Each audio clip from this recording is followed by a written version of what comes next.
74 kilo European champion, 2023 European Championships best lifter, and new member of the 800 kilo club for the 74s, very exclusive club.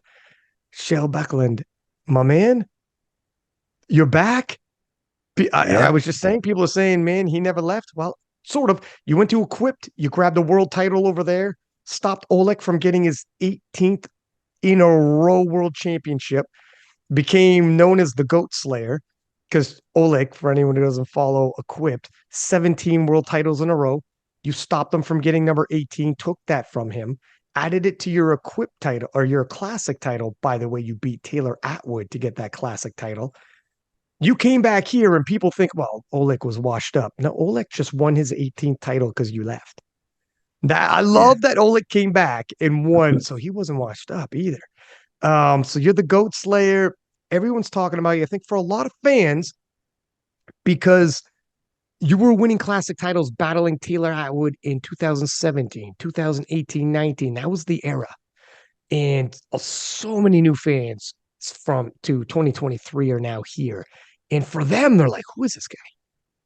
Who is this guy? Where did he came out of nowhere? And people in the know were like, my friend, he's a world champion in and out of equipment, world records. You were breaking deadlift world records a weight class up. Um, so it's a big moment for people to catch up on you at this European Championships. So to kind of catch those people up, let's talk about the European Championships, why you're back in terms of the injuries, your motivation for 2023 and moving forward. So much happened in your division. Taylor finally lost. Perkins is crossing over. Let's talk about all of this and what you think Europeans means to you and the message it is to the rest of the division. And then let's at the end we'll catch some people up on your rivalry with Taylor Atwood and stopping Sure. Oleg from the 18th and everything. So people recognize who you are. But yeah, let's talk about Euros here. Coming into this. So are you just healthy for the first time in a long time? I just think you said like the magic word, and that's like motivation. I'm finally like got the motivation back. If I can like go back to like 2017, I went from equipped to raw to try that, right? And at my first worlds, I won, and I beat Taylor. Taylor was a big name then, but not as big as now. Um, and after that, it was just like, is this it? Is this like I thought that Raw was hard, right? And on my like second meet Raw, I win the worlds. And I think Mm. something happened then. And I think I really lost like the motivation. I was thinking like, why should I like pursuing this? Is this like the top? And Taylor did the opposite. He was yeah, doing everything to like get to the top. And he did. He did everything. And I didn't. So I wasn't prepared for 2018. I had a lot of injuries coming to 19, really just to meet up. I didn't even have nothing to compete with. So I think he did like 70 kilos more than me or something. It was really hard meet. And after that, I was like, is this what I want to do? Do I want to like be the second guy who can't be any better? And for the last years now, I'm really struggled like finding my motivation back for trying to be as best as possible. It doesn't have to be to win, but just to be better. I was like on a streak in 2017. Everything went really good, but after everything that happened with my hips, with my knees, shoulders, wrist, everything, just felt it just felt like there was something there that I couldn't really describe, but of course it was the motivation to like be as good as possible. And now after Worlds this year, it was real a fire in my belly. Like coming from the B group and fourth place and just for the first time just feeling that I really want this. And then after that, I only focused on doing Raw. I didn't go to the Worlds 2 weeks before Euros like last year. That was a disaster. So didn't do it this time. And yeah, you see what happened. So for a lot of people, an easy way to describe like you were to Taylor what Brett Gibbs was to Russell Orhe. It was a rivalry like that. Yeah, And for a lot of people, it was so quickly forgotten because it was early in powerlifting's development for social media, live streams, etc. That's yeah, why it's so significant. You coming back now, it's almost retelling this history and not even reminding because a lot of people came in the game afterwards and they yeah, just don't know that you were winning world titles in and out of equipment and you and Taylor were rivals. When you won in 2017, Taylor came back in 2018 and won in Calgary and you weren't there. And yeah, I remember having both of you guys on the podcast, and it was like sporting heated, but heated nonetheless. You were calling each other out on the King of the List podcast, like you won, but I wasn't there. And he was like, well, we'll see when you're there. And it was like, and then 2019, then Taylor, only after he won against you and won best lifter at Worlds. 2019 is when he really proved himself. Because okay, I yeah, had to beat Shell. I had to win the title. I had to be best lifter at Worlds. And then he became the Taylor Atwood we all know. But there was that rivalry going on. And then you went off and beat Oleg and became an equipped world champion. And to a large extent, and equipped doesn't get as much spotlight. It's classic. no, So for some people, they didn't realize quite. And Taylor, whenever he comes on the podcast, always gave props. It was like, listen, I've had people like Taylor's never been pushed. He's never had a rival. And Taylor would be like, I had a rival. Oh, yes, I did. Oh, yeah, yes, I did. And I remember even when I had the 474s back in 2019, and there was Perk, Michael C, and Ricky Cho, and Taylor Atwood was on there. And I remember Perk was saying something about the rivals outside the US. And I remember Taylor saying, do not forget about Shell. Do not forget what that man has done. And he is full well capable. And so it's nice that for you to return and show this generation not only what you could do now, but it's an opportunity to revisit. Let me yeah. introduce myself to you guys. And Yeah. I've been doing this for so many years. It's like 10 years since I got my first world title in 2013, right? So like, but at that time there was only a quit. So of course, so it's like 12 years since I got my first junior title, world title. So like, it's been some years.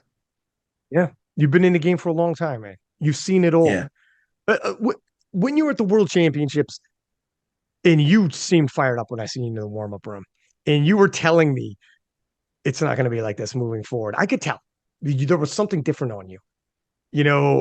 We've met several times, met at Sheffield, but you're a coach for anyone listening. He coaches athletes, but you seemed motivated. Was there something to the effect that here you are, multiple time world champion, grizzled veteran, been in heated showdowns with the best in the game, both in equipped and out of equipment, and you're in the B group, and you're like, and some of these kids, I say kids, they're in their 20s, in the A group are passing by me, and they're not passing by like they pass by Brett Gibbs. If Brett Gibbs walks down the hall, people are going to be shaking his hand, taking pictures. Some of these kids don't even know, you no, know, how much of this was a motivation going into Euros where it's like, no, no, no, no, no, no. I really, I know that my potential is so much bigger than what I have achieved like for the last years, and it just shows from the last 6 months. Like, and I was not even on my top like this week because Oh, wow. like 6, 7 weeks or maybe more, 8, 9 weeks ago or something, my shape was so much better even. But I got strain in my pec and problem with my knees, so that it didn't set me back 50 kilos. It's not that, but still, I wasn't in that good shape as I wanted to. But still, 800 was the number I came there for, and it was almost easy to do it. Almost.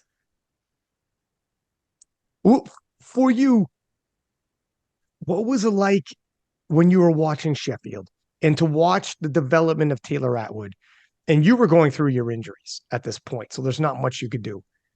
But the 74 kilo class, like the spotlight that Taylor Atwood brought to the 74 kilo class was huge. And that's your weight Yeah, class. Was yeah. that difficult? Was it difficult, bittersweet? Where you're like, well, that's my rival. At least I could tell people, yeah, I went toe to toe with him. We're 1-1 at, the world's like I won one, he won one, and like, or was it more like you're watching, like, damn it, if I could be in there? Of course, I wanted to be there. This was the most amazing meet I've ever seen, but I hadn't really like done a good enough result to be there. So now I'm like good enough to be there, but I wasn't good enough with like doing 730, 740. I did that time. So yeah, he deserved it 100%. And because this was the meet in South Africa, was it? World South Africa, who That's gave right. him that spot? Yeah, Yep. yeah. I wasn't even there. I wasn't even trying to But compete there. So even just watching, not necessarily Sheffield, but even just watching what Taylor's done, period, over the last few years that you haven't been there. Because in the classic, the attention's been amazing.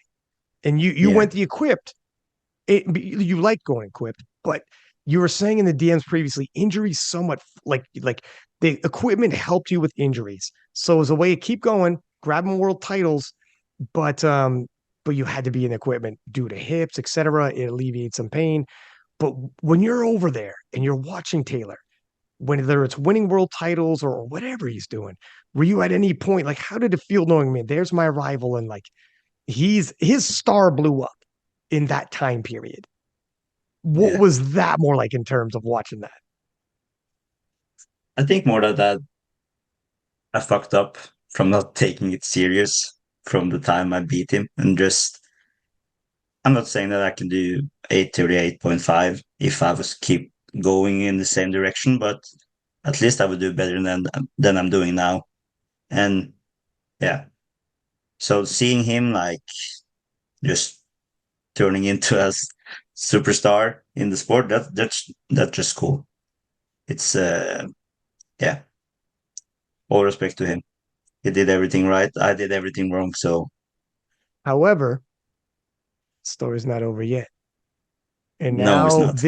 this is what makes this story so good is everybody gets a second chance. You got a Yeah. second chance right now to make whatever was wrong right. And you had a moment, if you had a moment, like you said you fucked up. I mean, some of it's injuries that you can't do anything about anyways, but Yeah, I it's got true. what you mean. Everybody in life, you make some mistakes or you didn't take it as seriously as you wanted to. You look back like, I should have done this, that, or whatever. And before that chapter closes, before that door closes, you got an opportunity now and you are seizing this opportunity. Does this really help in terms of your motivation where you're like, look, this could be my last lap? This could be my last go around. Is this part of your motivation where like I need to make the impact that I could have before? No, it's not even close. I'm like, when I'm doing a meet like this, it's just like, okay, I just have to continue. I want to do 820, 840, 850. I don't care. I just want to be as best as I can be. When you were watching the worlds and you watched the A group, what were your thoughts seeing your rival from the previous era, Taylor Atwood, fell, and seeing these young guns from the new era rise? What did that feel like for you? Sucked not to be there. Just watching it was like so unreal. I haven't been in the B flight ever in my whole life. So just like Oh my God. being a spectator there, yeah, it was really weird. It feels so weird going from equipped when everyone knew who I am. You, everyone. So and then going to classic and people are just like, who the fuck is this guy?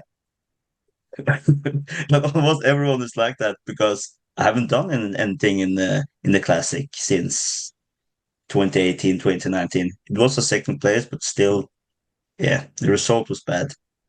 So of course people don't know me, but from now on they will. You know me now. You know me now.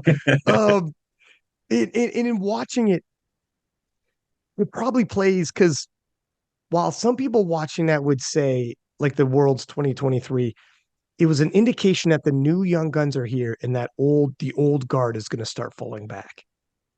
Yeah. You are amongst that old guard. You know, you are still here, 10 toes down, ready to pick up the sword and do battle with these young guns. Um, so what were your thoughts in terms of that? Seeing the emergence of Calle Johansson, the emergence of Tim Monigatti, and even that summer, seeing the emergence of Austin Perkins, albeit at the USAPL Nationals, but amazing performance, 851, and the emergence of these young guns on the rise. And then for the first time in ever, Taylor Atwood loses at the World Championship. What kind of emotions? What were you thinking? And what are your thoughts on these young guns? I just love that more people are coming into the class and people like Perkins and Calle and yeah and Tim. That's just amazing for me to compete against those guys. And I'm really like that Taylor and Austin is like showing the way. Doing 800 4 years ago would be amazing, but like they're doing 850, 840, that just shows the way. It will be so much easier now. Mm. I'm not the first anymore to do 800. So to get to 820, 830, 840 now will be so much easier because they have shown that it's possible. So keep them coming. It is true that it is easier when someone else already did it. And you're like, okay, that's the I'm you want to pick up your feet and start running. Like you said when you were at the top, and you're like, I'm the world champ, beat Taylor Atwood. You know, Taylor had been the worlds before, and you know, you knew all about him. He had hype coming into even 2017. People might not remember, but you know, these were the big guns, and you were the guy. And it's easy to be like, where am I going? But when someone else moved ahead and starts grabbing that torch and runs forward with it, and you're like, oh, okay, now I got to pick up my feet. I got to start jogging a little faster. I got to pick up to a sprint. Before we talk about like that, quick question though, while it's on my mind, did you get to see Taylor at Worlds and like face to face in person again for the first time, maybe in a long time? And or are you probably would have saw him at Sheffield. Yeah, so much Sheffield and rules. What was that like? Did you Yeah, guys relive old times, old battles? I got to get a picture with you two. yeah. I Yeah, totally fudged up by not getting a picture with you two together, but yeah, we talked a little after the lifting at Sheffield at the like meet and greet afterwards. Talked a little. And he was like, yeah, now I'm like you in Sweden 2019, like coming injured and yeah, he said that just to you. haven't yeah. So yeah, so we talked a little there and we talked a little at Worlds as well. But I don't think I talked to him. It was after lifting. But he was so destroyed. He was like, yeah, he was not the Taylor I knew. He Mm. was like, yeah.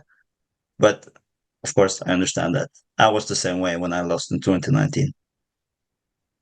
It's is it different now? Because at the time when you guys were rivals, it never got past sporting, but there was like sound bites on the podcast where you were, you know, he won when you weren't there. Last time you guys faced off, you had won. And then so obviously you're pointing that out. He's like, oh, I'm, you know, the number one guy now, and I'm whatever. It was like a sporting rivalry, like Russ and Yeah. Brett at the time. But this is half a decade ago. It's so far. Things have so much have changed since then.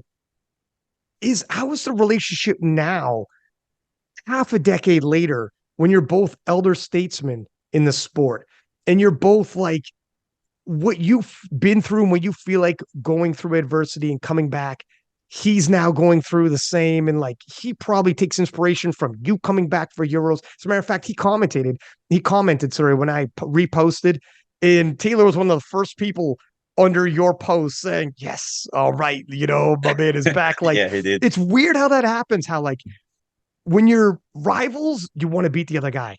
But as time passes and the new guns come up, when your rival does well, you understand that's also me doing well because if you take something away from Shell, you're taking away from me. Or if you take something away from Taylor, you're taking away from Shell because they both were rivals. And when one comes back and does well and starts adding more to the resume, he's like, there you go. There's a guy from my era. That's what it's does it feel different now between you and Taylor than it did back in the day? I really don't think so because we were like never, there were never any bad blood between us.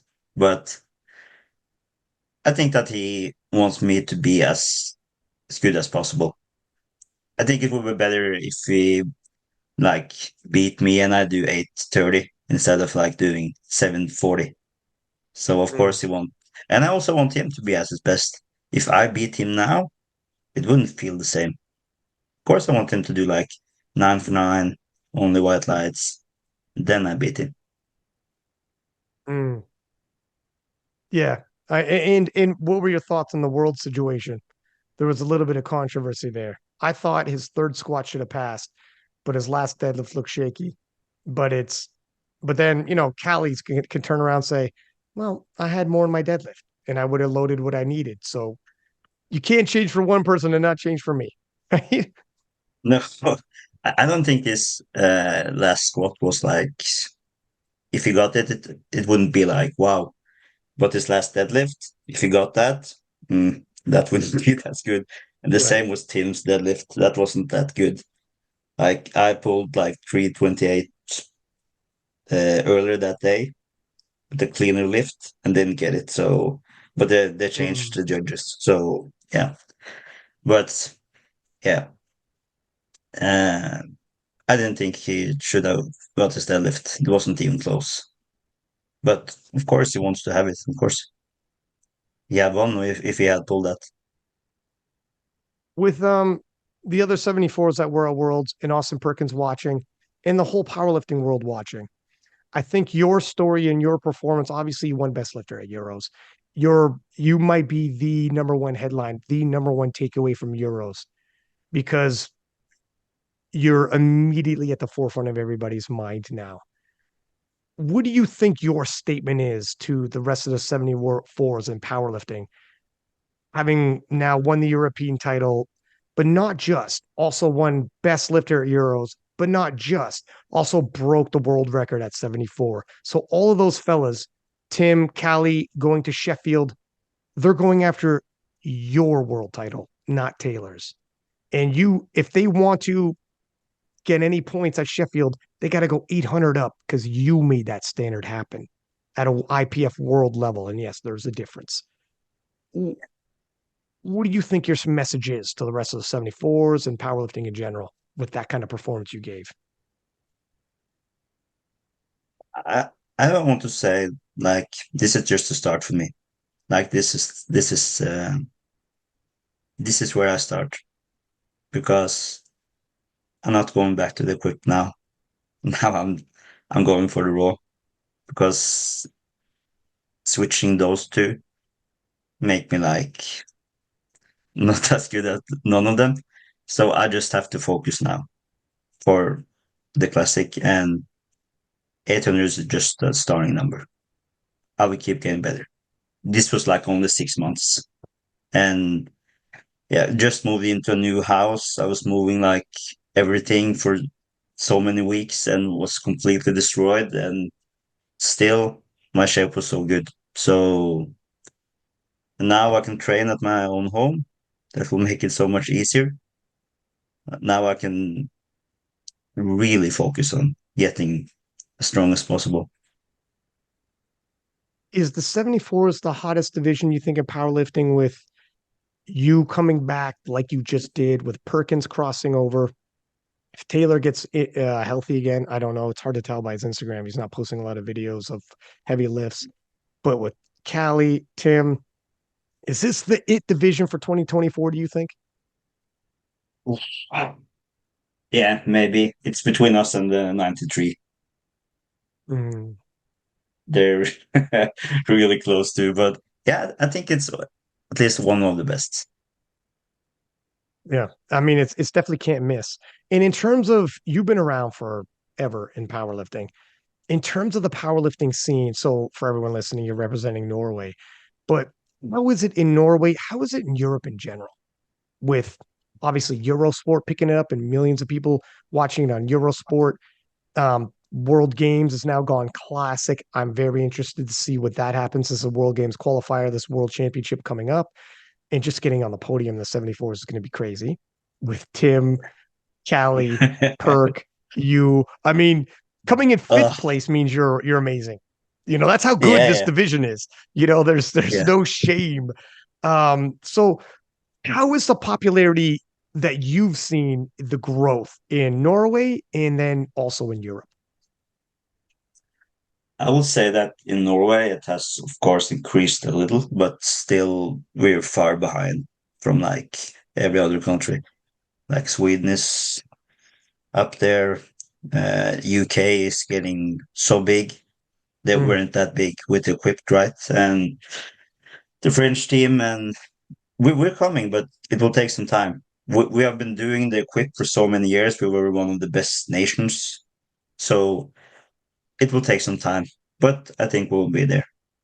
I think we will maybe not be the as good as the French team, but like we can be close. We just need Well, some more time. one of the big things we'll talk about Europe in one sec here, but just hanging in the pocket for Norway. One of the big things that every nation needs, you need stars. You need people to do well on the biggest of platforms. You need people to Yeah, make statements like you did at Euros, and Euros was on Eurosport. You know, even if the whole session wasn't live, they take highlight packages, which actually sometimes work even better to grab people's attention. Because the yeah, abbreviated sessions on the highlights package, it's all killer, no filler. And just it's exciting. The people who are super into powerlifting will sit down for 3 hours, watch the whole session. And that Eurosport will do that on select sessions. But even the ones that they just do highlights, if you're not sure about powerlifting, you know, you're like, well, I know it's a strength sport. Let me watch. You watch the highlight version, it's all like it looks action packed, man. You'll be like, oh my gosh, now we have you for a 3 hour session, but we need some standout performances.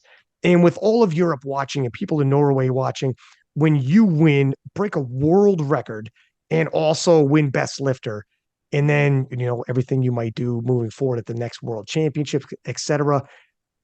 This is how you're gonna convert people in Norway.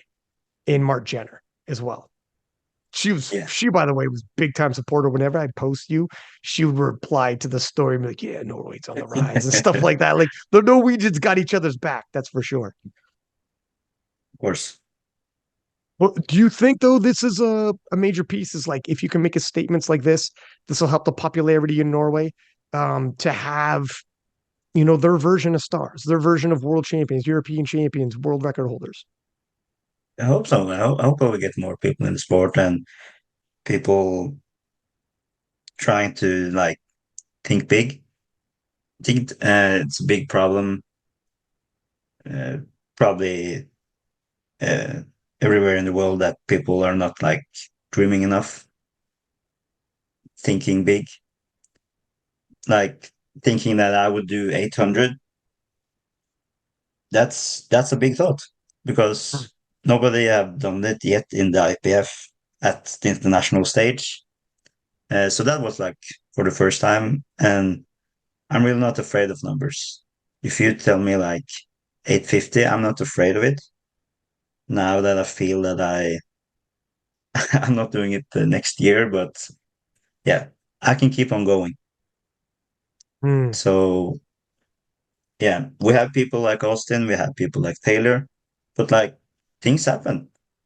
There'll be so many guys that like are on the rise and suddenly something happened. You get married, you get injured, you get a kid. Everything, everything can happen. Hmm. And everything that happened to me, but I'm still here.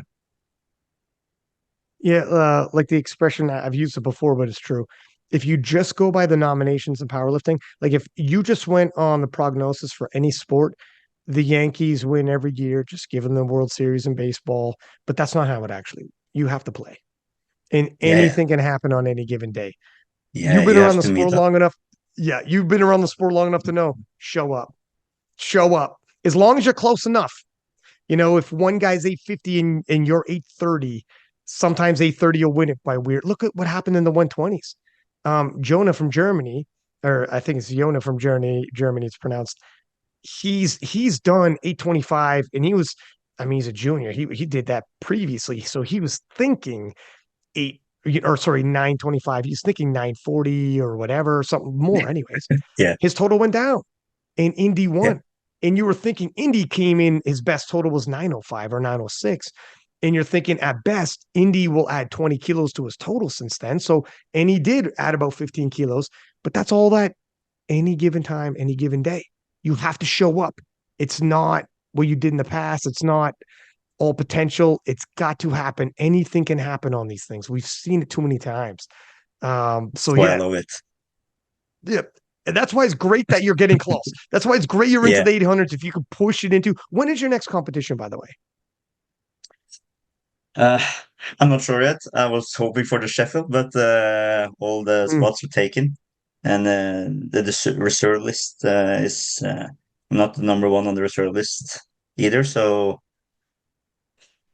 I'm thinking about maybe Euros in March or the Arnolds. When is the So Arnold UK? I think it's same week, like in March as Is it? well, Okay. middle of March.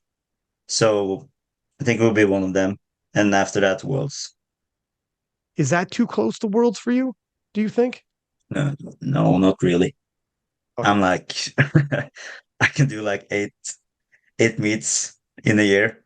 So but I don't know yet. I just have to get back to training and just yeah, see how it flows. Yeah. Because it would be obviously, again, another powerful statement if they do Sheffield. If they extend your record, you come back at Euros and just, or Arnold, which is international again, and just take it Yeah. once more. We go into the World Yeah, I hope Championships so. and it's your record. Because I don't really care if I like beat the record with 20 kilo more, but Calle and Tim will probably do that at the Sheffield. But if they're not doing it, I will not hold back to like get even more at Sheffield. I just want try to get all of the records. Mm.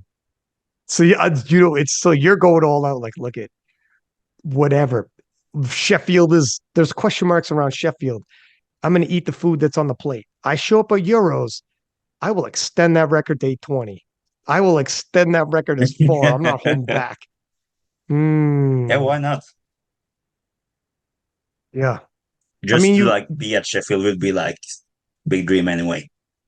Like if I, as a 35-year-old man who have done this forever, can come and like just compete with every like 20-year-old kid who's living home.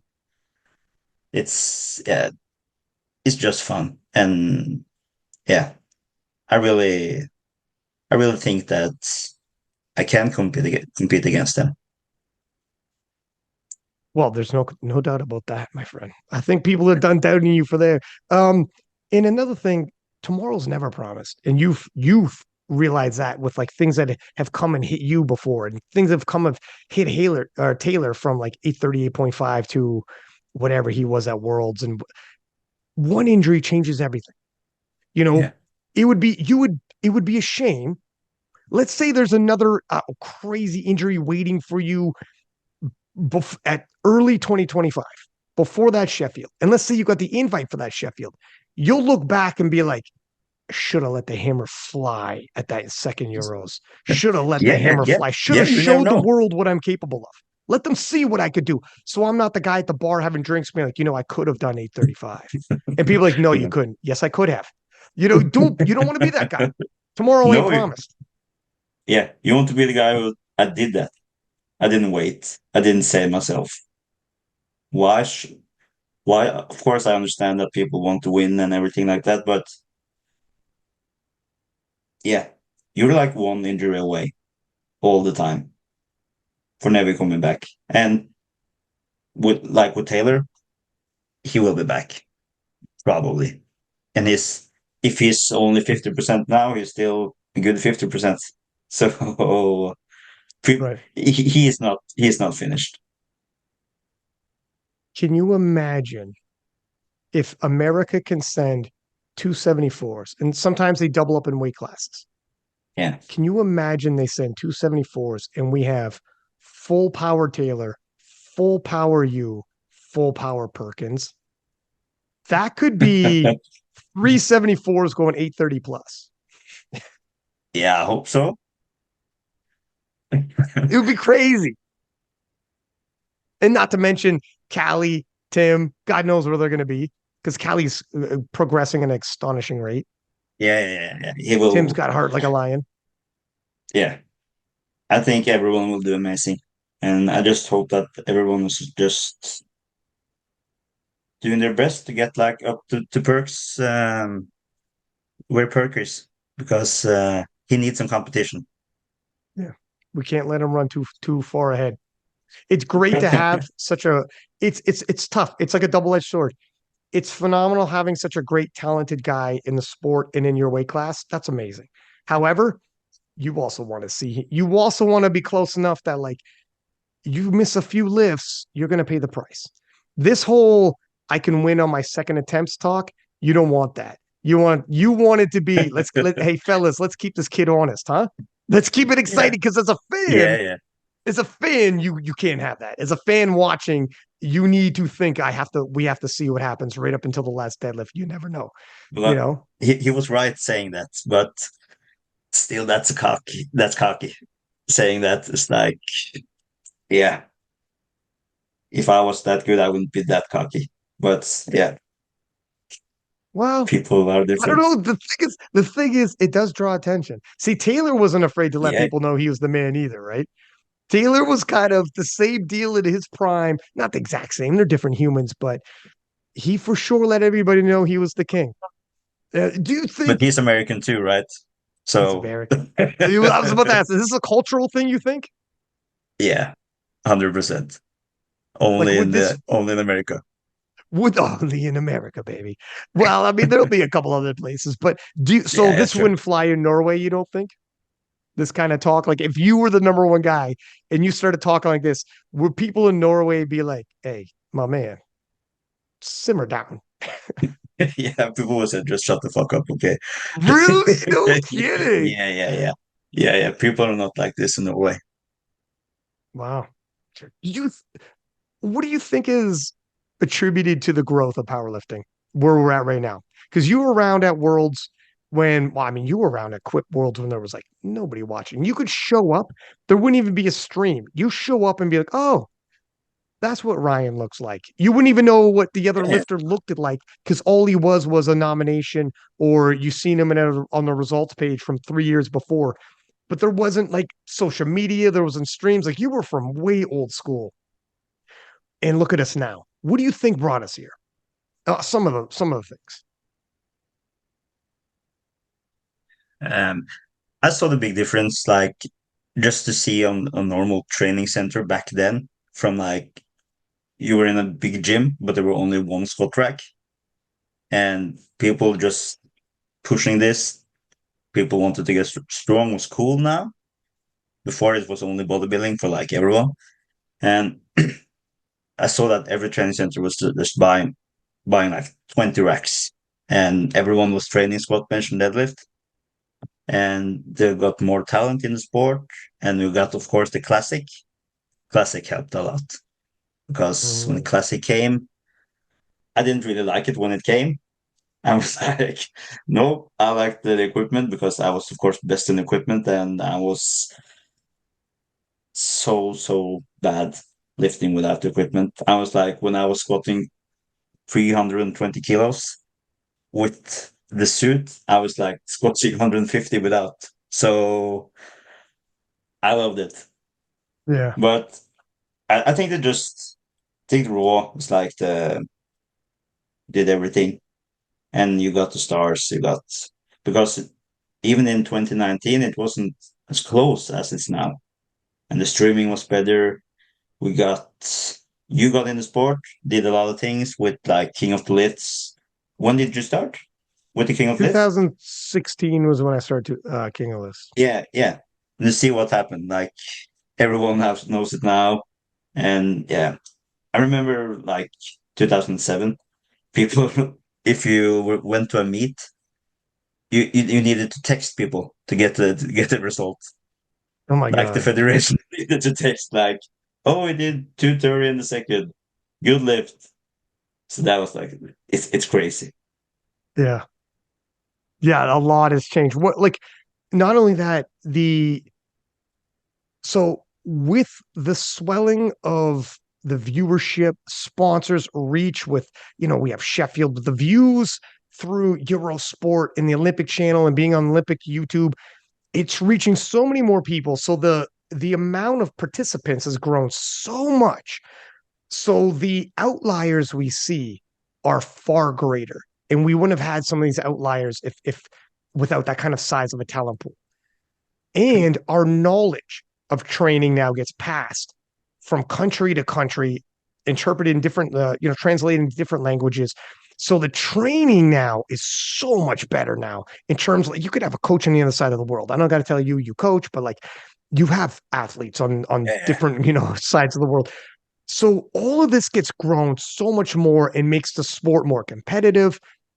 And that's another reason why a guy like you, like how many people from your first era were at the very top, are the same age, could still be around in their 30s, but aren't because they found out, oh, I wasn't an outlier. I was just the best that was there.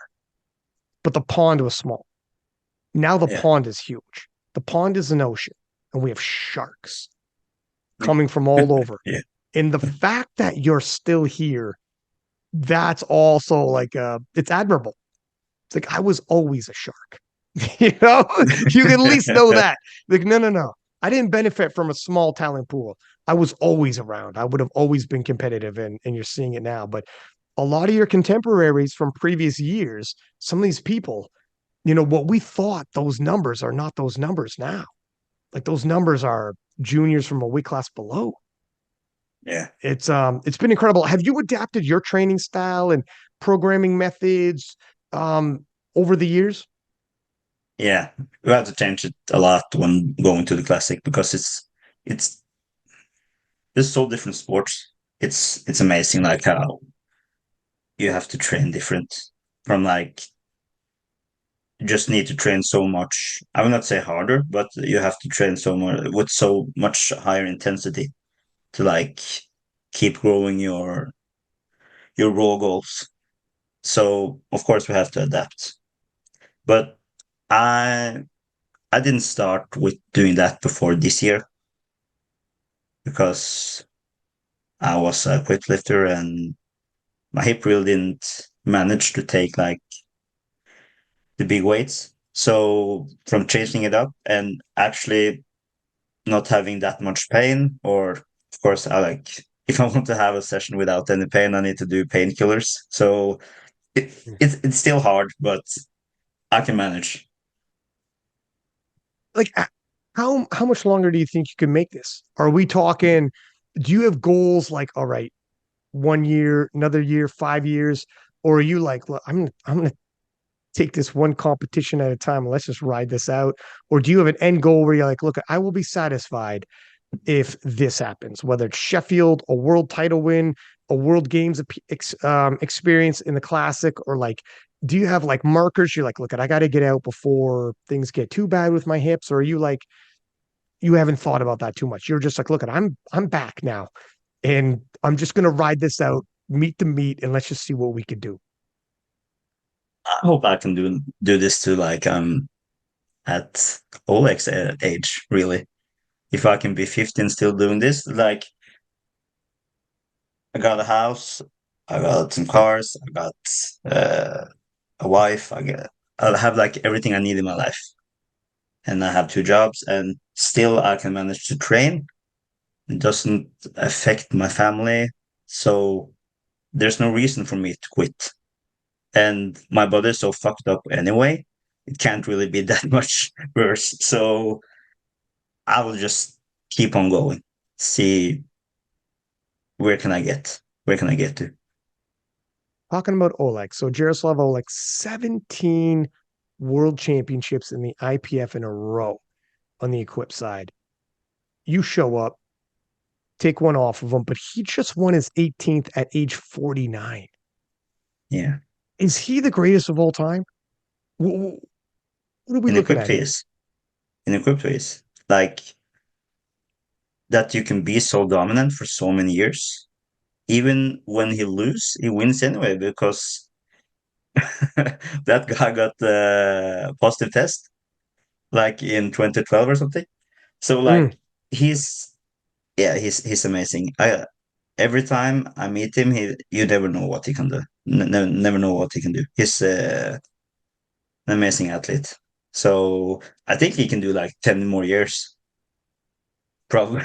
he There's no opened. like there's not going his numbers are still the same. Yeah, he's remarkable. It's a shame that do you think he would never do classic, right? No, probably not. I don't think his numbers is so good without equipment either. He can say like he squatted 290, but who knows? Like maybe he's squatting 220. I don't know. But like Mm, if you're if he was good enough to beat me without equipment or Taylor or Perk or anything, he will be there. yeah, that makes So sense. you see a lot of people lifting with equipment. They lack some of the raw strength, and of course they're not there to be as strong as possible without equipment anyway. So yeah, different sport, 100%. But still You, cool though.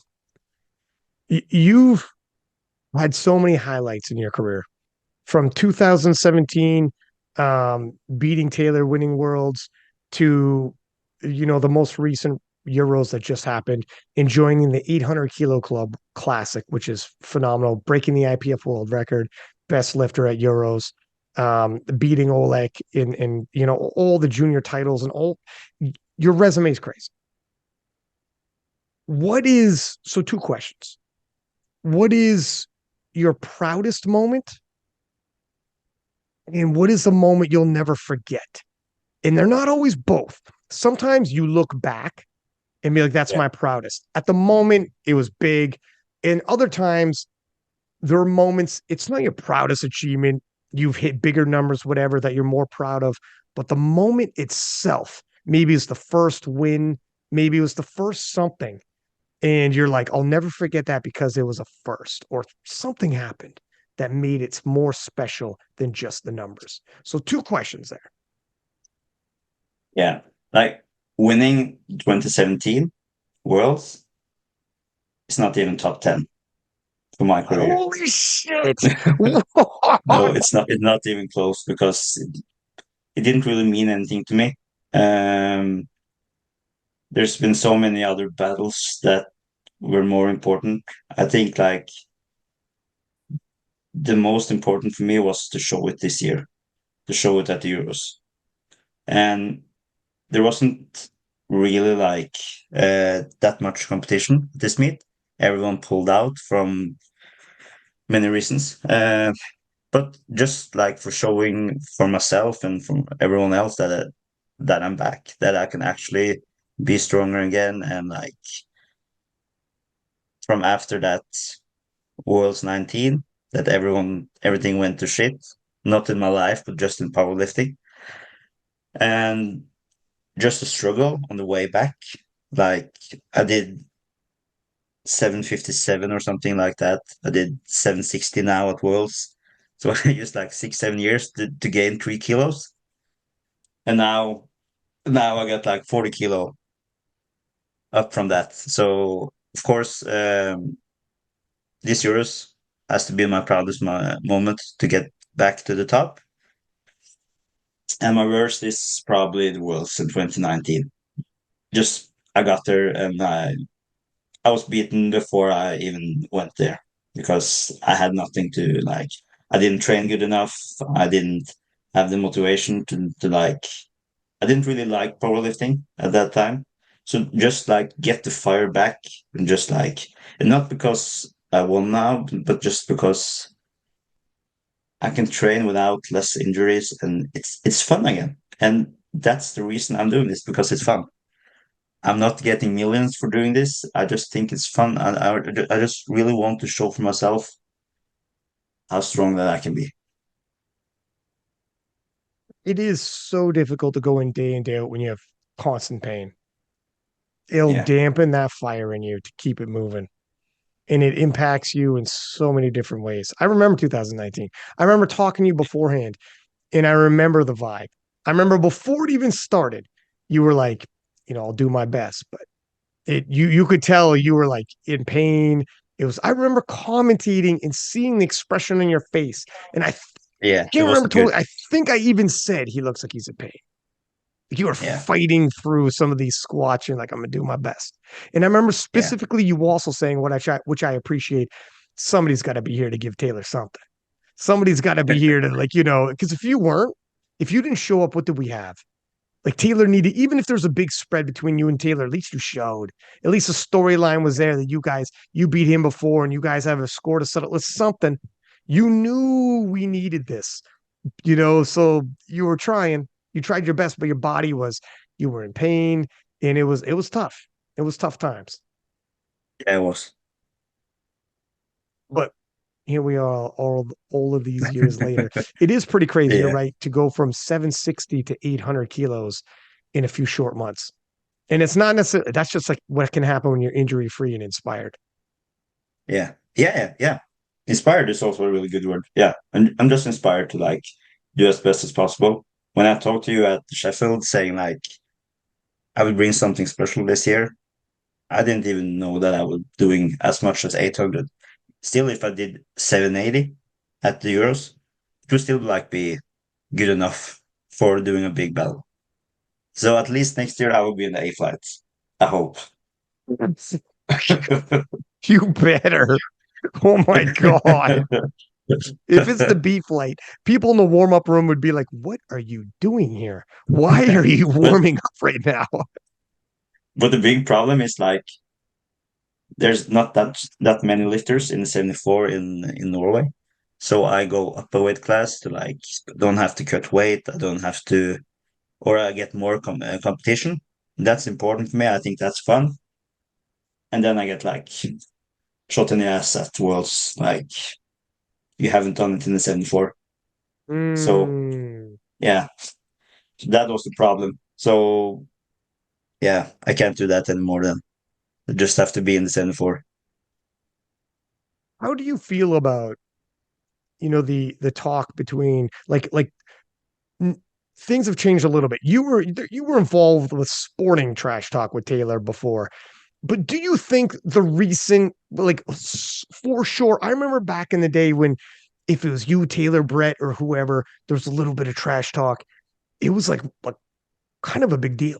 People like, I don't know how I feel about this, that, or whatever. Now, people don't bat an eye. We have people celebrating rivals bombing out. Like if Taylor bombed, you would take the social media, be like, that's what you get. And like it would be it we have all of the above. I remember when Taylor lost that Worlds, Perk went to social media and he had the Lion King clip where it's like, this is your king. And it was like, oh damn, which is, for me, as long as it's sports, I'm okay. But I'm from North America. Maybe it's a little different. I don't know. But for me, as long as it stays in sports and it just adds to the rivalry and adds interest and piques it, I'm all right with it. But what are your thoughts with it? You were from another generation of lifters where this was far more taboo, and you're also from a different part of the world, Norway, which is probably far less boastful like that. Yeah. I think it can be cool. I love like people like McGregor and and everything like that. Yeah, Like man, and he I epitomizes really it. want yeah, I really love that he's cocky and but I think that the thing I like about like people like Connor is like when he get beaten, he can be humble. it's not all it's not the cocky all the time. If you get beaten, you can be humble. So I think that people should just be as cocky as you want, but you don't have to like what Perk did at after the Worlds was like think about doing 777.5, like try to fight for that. That was like okay. But of course he could have won and beaten everyone with 70 kilos, but like still we're not like the genetic freaks. We were trying. We're trying. But it's hard when you have like people like him. Yeah, it's Do hard. you do you think like what do you think in 2024? Is it going to be a far closer battle when it comes to worlds? You think me versus Perk?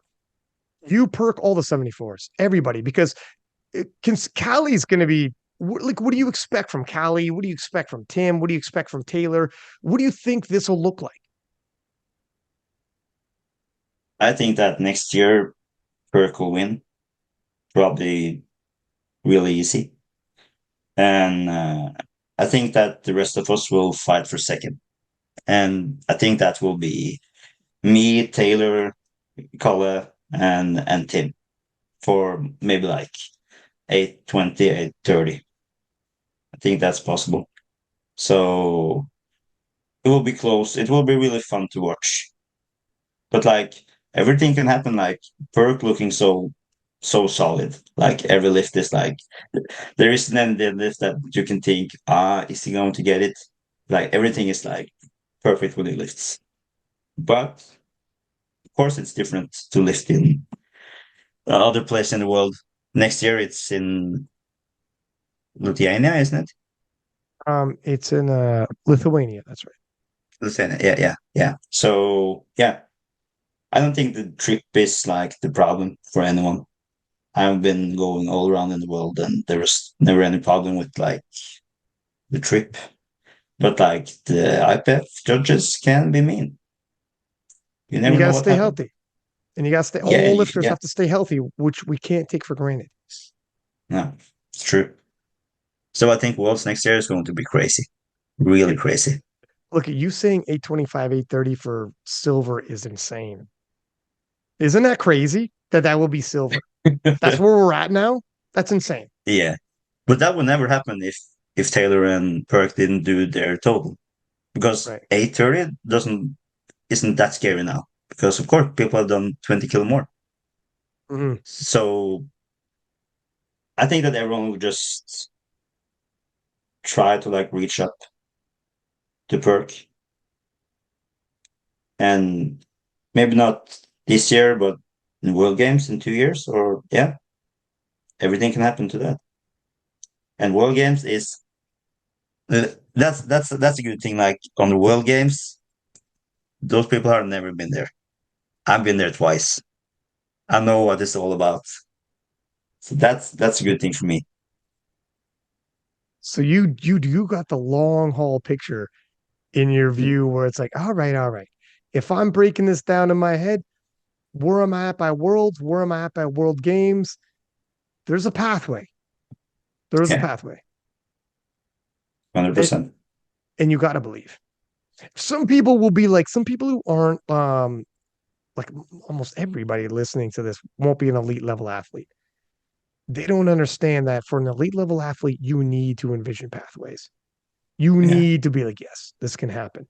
And why wouldn't you with everything you've accomplished in your career? You've earned the right to say, like, yes, I can. Not yet, but give me this timeline, give me that much time, give me this pathway. I can do this. Otherwise, what the hell are you doing? What's your motivation to go into the gym every day? To be doing yeah, all the extra things you need to do to like keep your injuries at bay. You have to be 100% in and have faith in yourself. You know, yeah. Of course. I don't know. I'm sure if people understand that, like people, that's not overconfidence. That's necessary. Yeah, yeah. And like on the trip to Estonia, and when I was on the plane, I was watching the Arnold documentary, and Mm. like it starts with like him saying like I have a gift, and that gift is to see everything in front of me and make it like a reality. And when he was just saying that, I was like, I'm also like that because I knew before I came there that I would do 800. I was like 100%. I wrote to a friend of mine 2 weeks before this meet. I was going to do 262.5, 207.5, and 330. And I did with more in the tank in every lift. So I think that's like just to visualize and just see everything in front of me. I'm always been really good at that. And now that I can train to my full potential, it will be so much easier to like be a so much better athlete than I'm already am now. You saw what the classic change did to the world championships in the IPF, the viewership, the boom in talent, sponsorship, money involved. There was like before classic in powerlifting, and then there was after classic game. Most people around have no idea what I'm talking about. All they know is classic. If you're listening and that's you, that's because you're only here because of classic. All right. That's what the classic did. It brought you here. Yeah, but that's okay. Um, That's okay. so what do you think though this will do for World Games? This is a multi-sport event that all around the world countries send athletes to, all these different athletes, athletic compounds, the money involved for sponsorships, the media attention is now mainstream media, and it's an opportunity to showcase powerlifting. And you know the difference between equipped and classic, what it can do. Now we're Yeah. about to go classic at World Games. What do you think this could do and what doors could open that World Games is going classic? I think that World Games, like when we got the classic in, I think it would be like everything for first for World Games, just to get so many big lifters there and to just I think it will be extreme. Just watching from 2013 when it was in Colombia, from 2013 to 2022 when it was in Alabama, it was so much bigger even then. And then it was only equipped, right? So when we get the classic, it's going to be crazy. It's going to be like I really hope that I just look at what they did at Sheffield and just make it even better than that. I really hope they do. Can you imagine Jesus Oliveras, Perkins, you, Russell Orhe, like whatever 83s?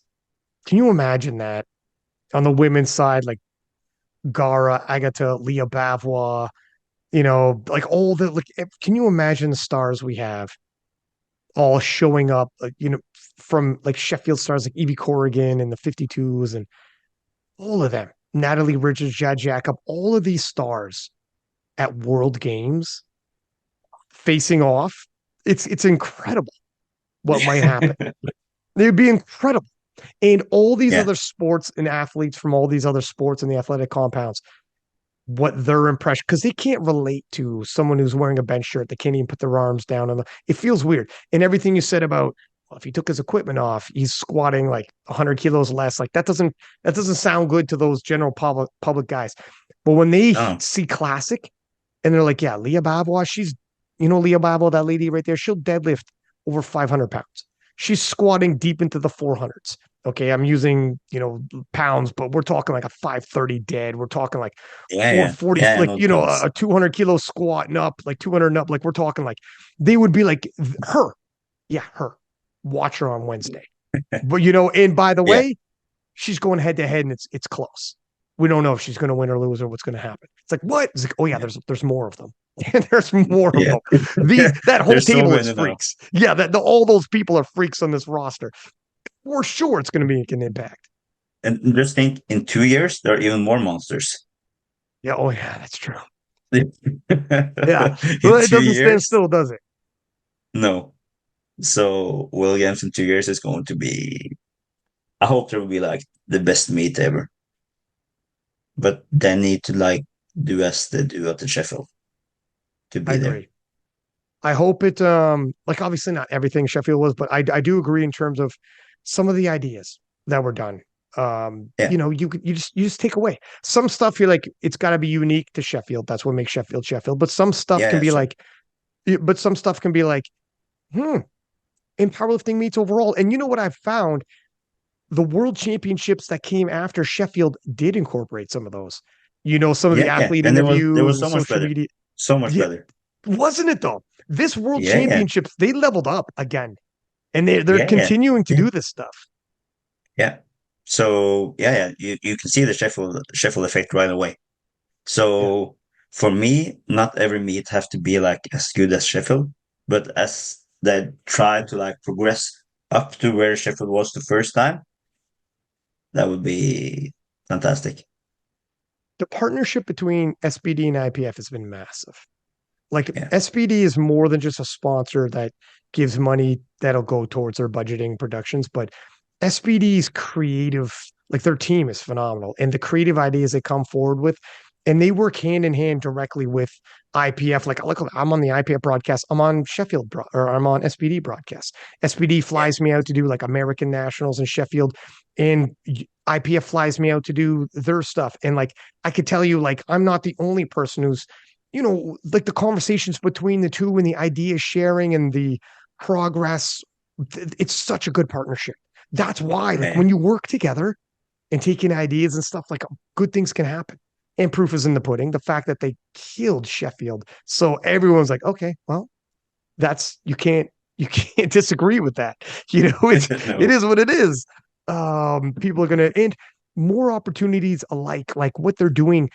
I mean, I've said it before, but they have money meets in France. They have money meets in the UK with Arnold UK. Money meets are popping up all over. They have other money meets are going to start popping up with SBD. Money meets are popping up all over. So with the production, some lifters get like whether it's the money they win covers their flight, covers or whatever. It's something. It's a little yeah, something something for this top end yeah, people's appreciation, anyways. But just like the opportunity for like the quality of live streams now, the quality that we're putting out for content, interviews, 2 minutes after you did 800, I see you all over social media with like thousands of shares, you giving your thoughts on hitting yeah, 800 like a real athlete. If you were like, what happened? Hop online and just like a real sport, there Shell giving his thoughts on Euros, like yeah, moments later, that quickly. It's I don't know. It's a sign of the times, man. It's a yeah. sign of It the is. It times. is true. It's only going to get better, I think. Yeah, yeah, yeah, yeah, yeah. We're not. I don't think we're just like in just started, like the whole listing. It's going to get so much bigger. Just Yeah, I seeing think from year to year, it's the progress is like, yeah, amazing. I think 2023 was massive, and I think it's only Yeah, going to get bigger. Like, but it'll only get bigger because 2024, with everything we already said, then 2025 World Games, boom, we're going to have a boom. It's coming, and then once World yeah, Games happens like that, other multi-sport events I would not are going to start bringing in powerlifting, European Games, Asian Games. Like, I mean, these are events that are Olympic events with like track, etc. Things things are going to start happening now. You yeah, see you see the writing on the wall what's happening. We have money meets and you can go the professional money route way, or on the other flip side, we do have the multi-sport events that are starting to really blossom with us and seeing our worth and being like, yeah, and I'm resisting the urge to say Olympics, but I'm getting close, aren't I? yeah. I really hope it will happen in like in my lifetime or like when I'm still active. I really hope that's going to happen, but it takes time. It really takes time. I mean, even if you show up in your 40s and you're there representing Norway, even if like you were like hanging in by the time it rolls around, you're like, all right, look, my prime is behind me, but I fucking made it. I'm an Olympian. You know what I mean? That would still be amazing. But if you end up like Oleg and you're still like in your prime lifting years in your late 40s, my God, who knows? Yeah, I thought my prime was 5 years ago, and still I'm getting better. So yeah, there there is no like a limit to this. Was there anything you would change that you think in terms of training, looking back, we're like, oh, I think those might have been mistakes. Not as much in training, but like my whole like thoughts on how big the classic would be. Like I didn't know that when I beat Taylor, it was actually a really good thing. Mm, And if I think as well, because at that Worlds they still had the Wilks, uh, and if we had GL points at that time, I think I would be like maybe first or second on points. mm. So I was good already then. But yeah, I really like. I'm kind of sad that I left the classic route, and but I'm still proud of what I did with equipped. It's not that, but I really wish that I was just focusing on the raw part and just try to be at the level Taylor is at or Perk is at, and yeah, so that's I think that's a dumb thing that I didn't go that route, but there's still time, right? There Like is. 35, it ain't that bad. I feel so much better now at 35 than I did at 30 or 28. Isn't that So wild? I remember those conversations, and you're not lying. I yeah, yeah, remember you telling me, like, I remember saying, like, when are you coming back to classic? When? And you're like, I don't know if I am. You're yeah, like, I remember yeah, you yeah, saying it is that bad. You might yeah. never, But this might be it, my friend. I had so many problems with my hips. I had to be out from work in a month, just laying in my bed, Oh my couldn't even stand up. God. So yeah, so it was really bad. So and after that, they said like you have to quit right now. You can't continue doing this. You have 5 years on your hips, and yeah, there's been over 5 years now, and I feel so much better. Okay, I didn't know it was so bad that you took a month off work and they're telling you got 5 years Yeah, on those hips. We're going to replace your hips at 30. yeah, That's crazy. Well, so what yeah, happened to turn it around? I didn't know it was that's nuts, man. yeah. It was really bad for a long time, but it really didn't change that because from 2017 to like until this year, actually, I've been training like from one to mm, uh, at fully 3 times a week, but most of the weeks was like 1 to 2 sessions for like maybe 1 hour or two. So I hadn't really trained at all like the last years. This was like because so much pain in my hips. I couldn't even bench 70 kilos without having like wrist straps. It was 2 meters and just wrap it around.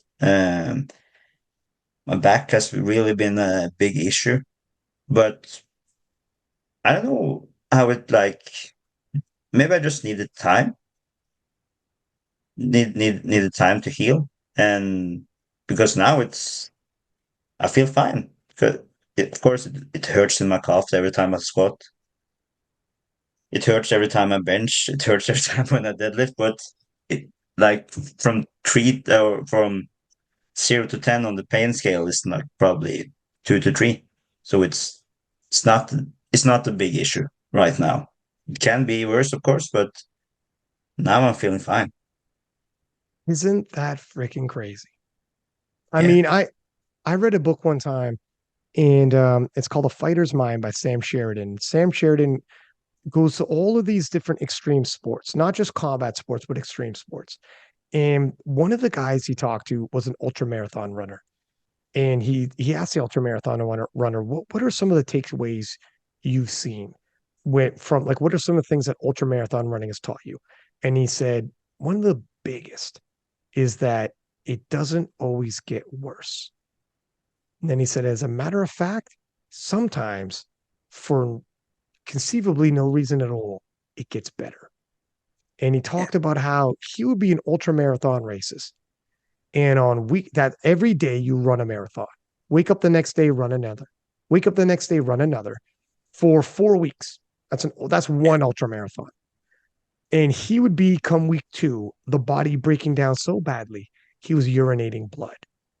And if you freak out, you tell yourself, if I'm peeing blood by week two, and this is a 4 week marathon, what is week three going to look like?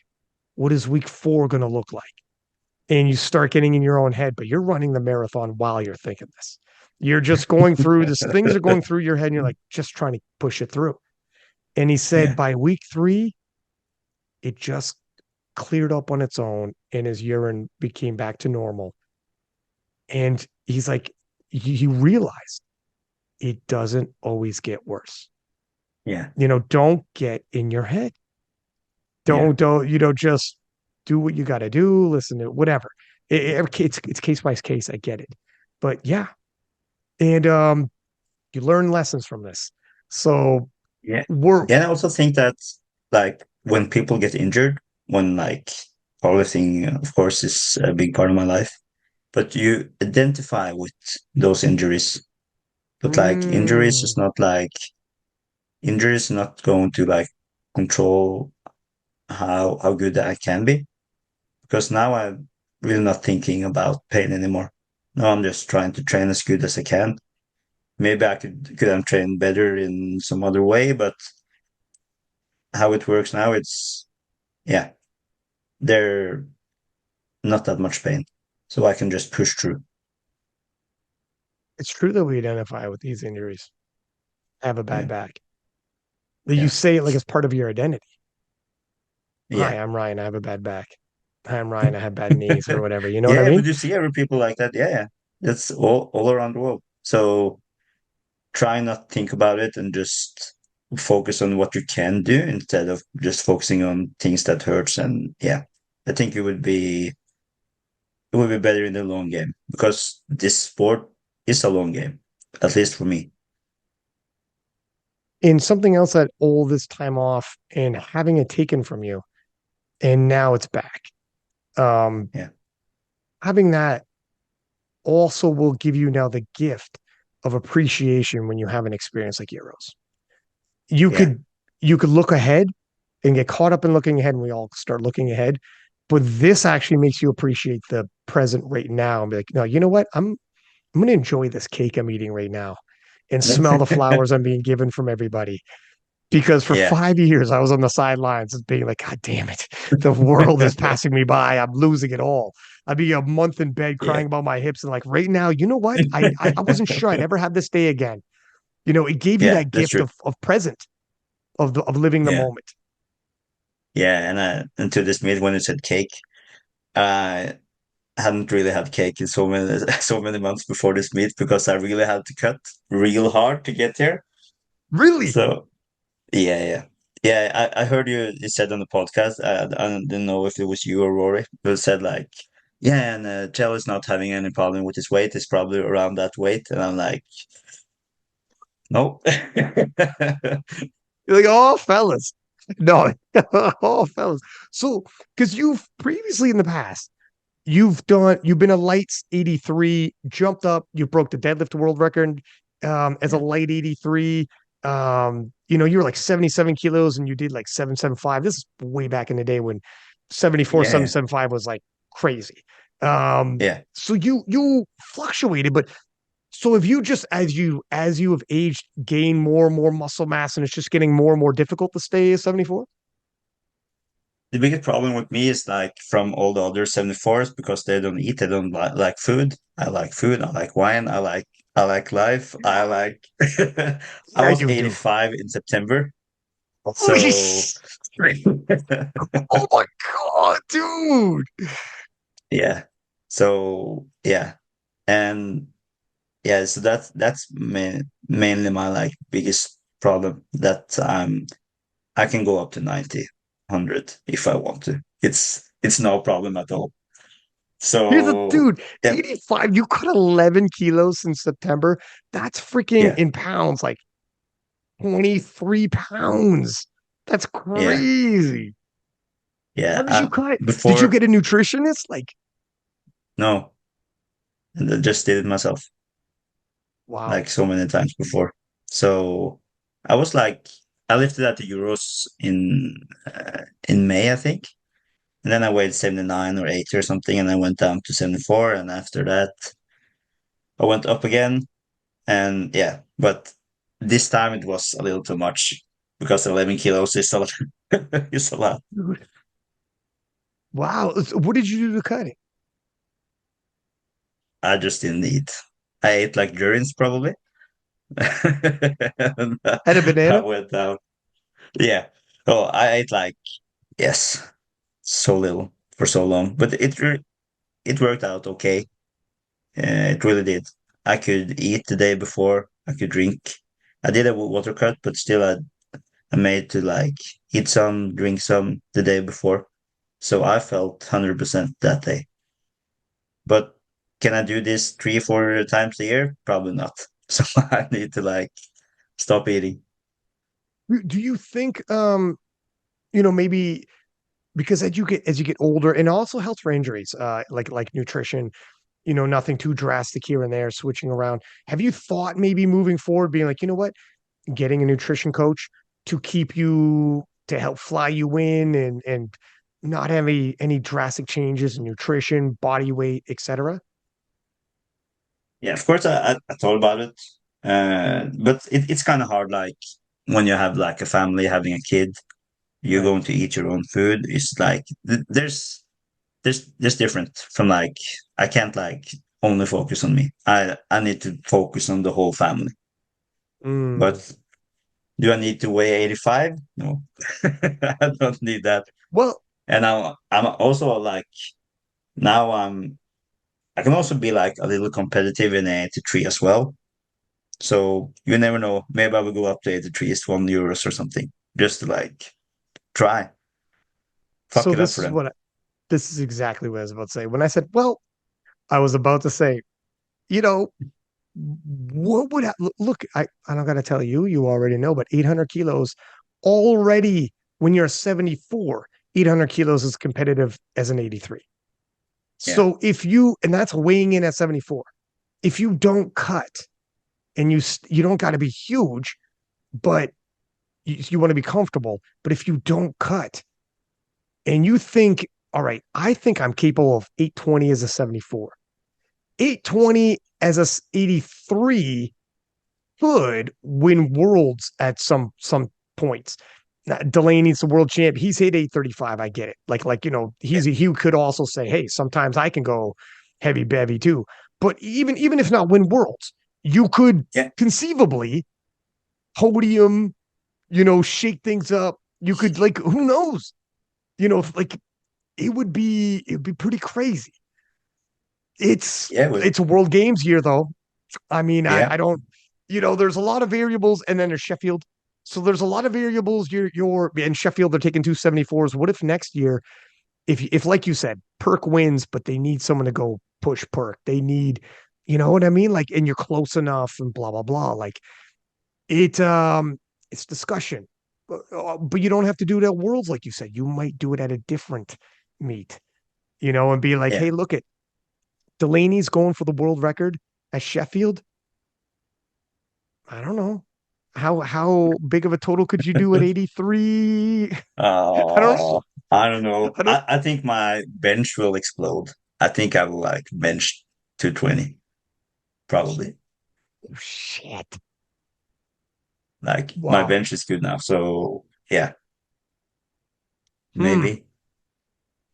It'd be interesting, man. It'd be fun anyways. Yeah, it would. The only thing is it takes away, you gotta pick and choose. And Yeah. like you already found out for like you need a 74 qualifying total for worlds. I don't know what Yeah. they allow you to use. Um, but you need a total for worlds. And then it'd always be nice. Well, you already took the world record for 74. So whatever happened at Sheffield, maybe you're like, you know what? What's a world record? What does it matter if I do? Maybe I do go 83 for Euros. What if Jurens and Enahoro are like, oh, fuck, we got Shell now. He's coming for Euros in Yeah. March. And But you're it's like, hey, really hard to fellas, like, how but fun would this be? but compete against a guy who can pull 420. That's Can you imagine you, Jurens, and Enna in the 83s battling for the European title? That would be pretty crazy. That would bring a lot of yeah, that eyeballs would to be cool. Euros. Yeah, that would be cool. So maybe one year I will try that as well. Like I've been twin. I was like I won worlds in '83 with equipment 74. Like I've tried more weight classes, and I won the 83 now, weighing like 77 in the Euros equipped. So I go a little up and down, and I think it's cool. I get really motivated by like having competition. Mm, That's like everything for me, and that's cool when I have like people like Perk, Taylor, Tim, Calle, and they're so hungry. They really want this. I'm just glad to be like a part of it, really. mm. Yeah, it just opens more doors if you go 83 every now and then. Be like, okay, look at maybe Yeah, for World Games, Sheffield, I'm going 74. But maybe for Euros, Arnold, UK, stuff like that, maybe I go 83. Maybe we have some good old fashioned battles just to spice some yeah, things up. Just to be like, yeah. hey fellas, let's shake the deck up a little bit and throw me in the mix. Cause that'd be bonkers. Cause you're already in the 800, so you're close enough to them to battle. Yeah, yeah. Um, If they're done like 840 or 850, that would be something different, of course. But when they're doing like 812 around that, that could, yeah, everything can happen that day. I could pull more at this meet. I could bench more. I could squat more. So that can be over 812. Yeah, and you would need to gain a whole heck of a lot of weight. You just stay on your off season weight and show up. So 85. Yeah, I still got a cut. I might be bigger Yeah. than these guys. I might be the biggest one of the three of us. Yeah. Like, oh, that's I true. think I saw uh, Dylan in the 74th, the British guy. Yeah. Came just out from his way, and it was like he looked like he had some problem going down. And I was like, yeah, I went down 11 kilos, and he was like, what? And yeah, but yeah, I did a big cut to this meet, but it went okay. Dylan is like notorious now. He throws up on his squats. He has a hell of a time making his cuts. But he didn't Um, do it this time, right? I don't think he did. Okay, I I don't was a think he little afraid threw of up. that. Just coming out there after him or before him, of course. But if he just threw up, oh, that would be hard to squat like. You're stepping in his barf. You're like, all right, well, this Yeah, is adversity and I'm not used to playing under, but let's do it. no, Yeah, all right. Well, but it didn't. That was um, good. do you want to play the name game, sir? Where we do Yeah, yeah, I'll drop a so but this one will be a little different. Some I've done it before, but so I'll throw a couple names for anyone listening who hasn't heard the name game before. You could say first word off the top of your head.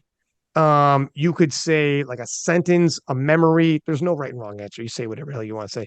But not only names, I'll also give other things like events or years.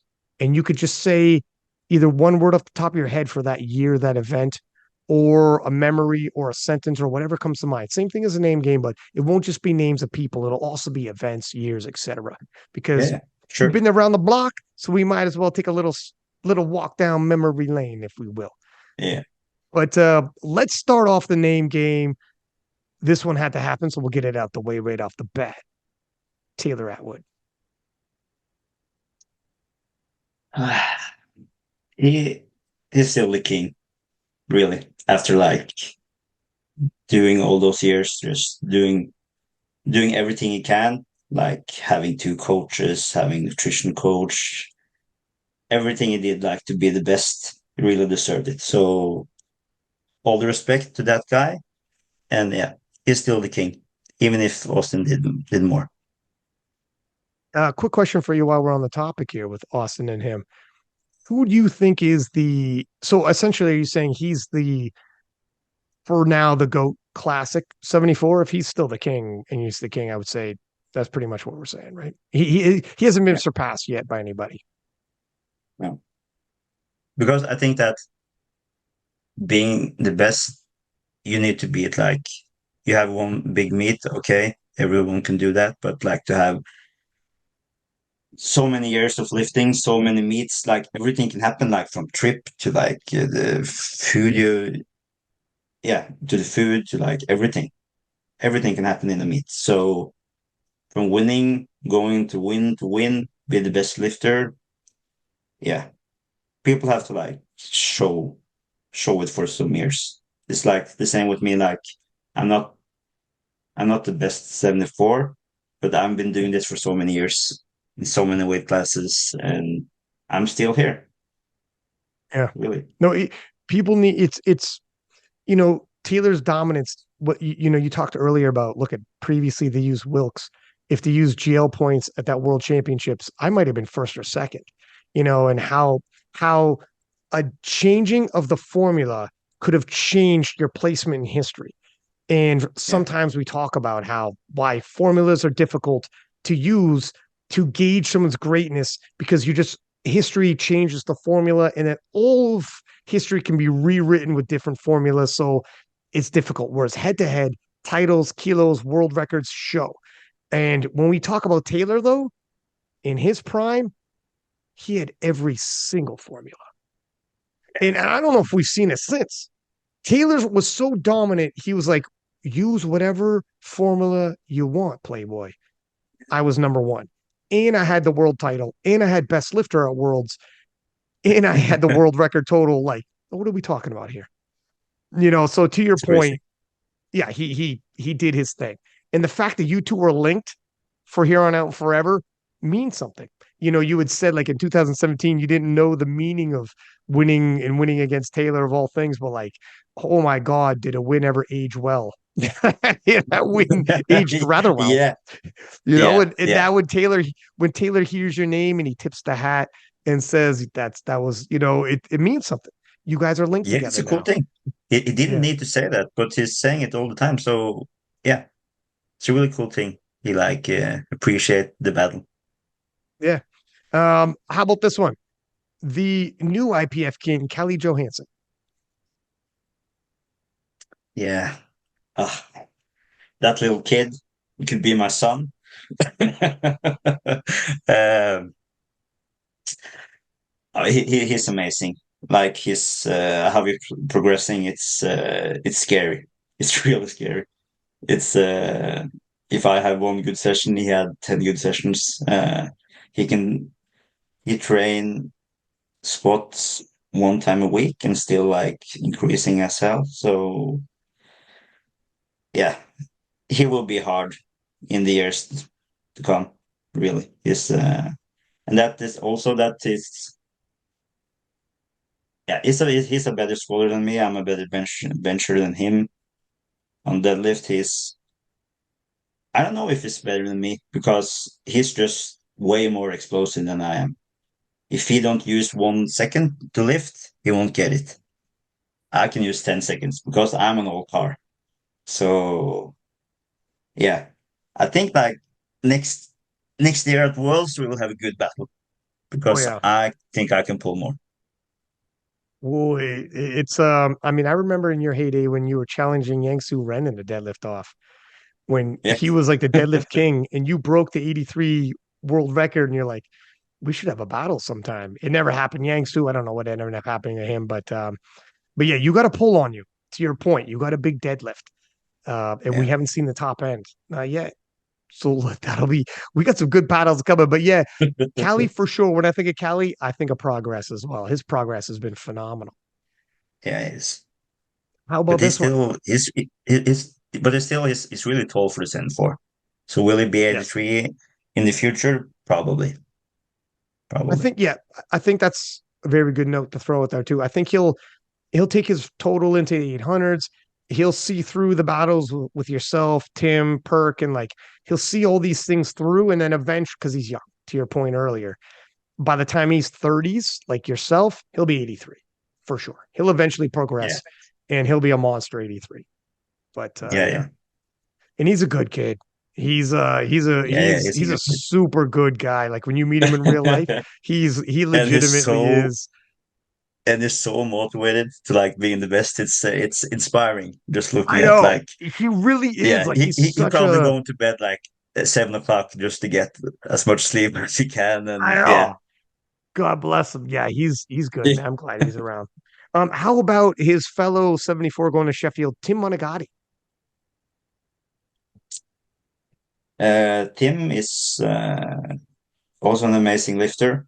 His squat and deadlift have been amazing for years, and if he can like get his bench up, that could be really scary. So I think next year maybe Tim he will win the worlds because everything can happen. Like Tim is as scary as all of them because he can squat 300. He can probably deadlift 340 now.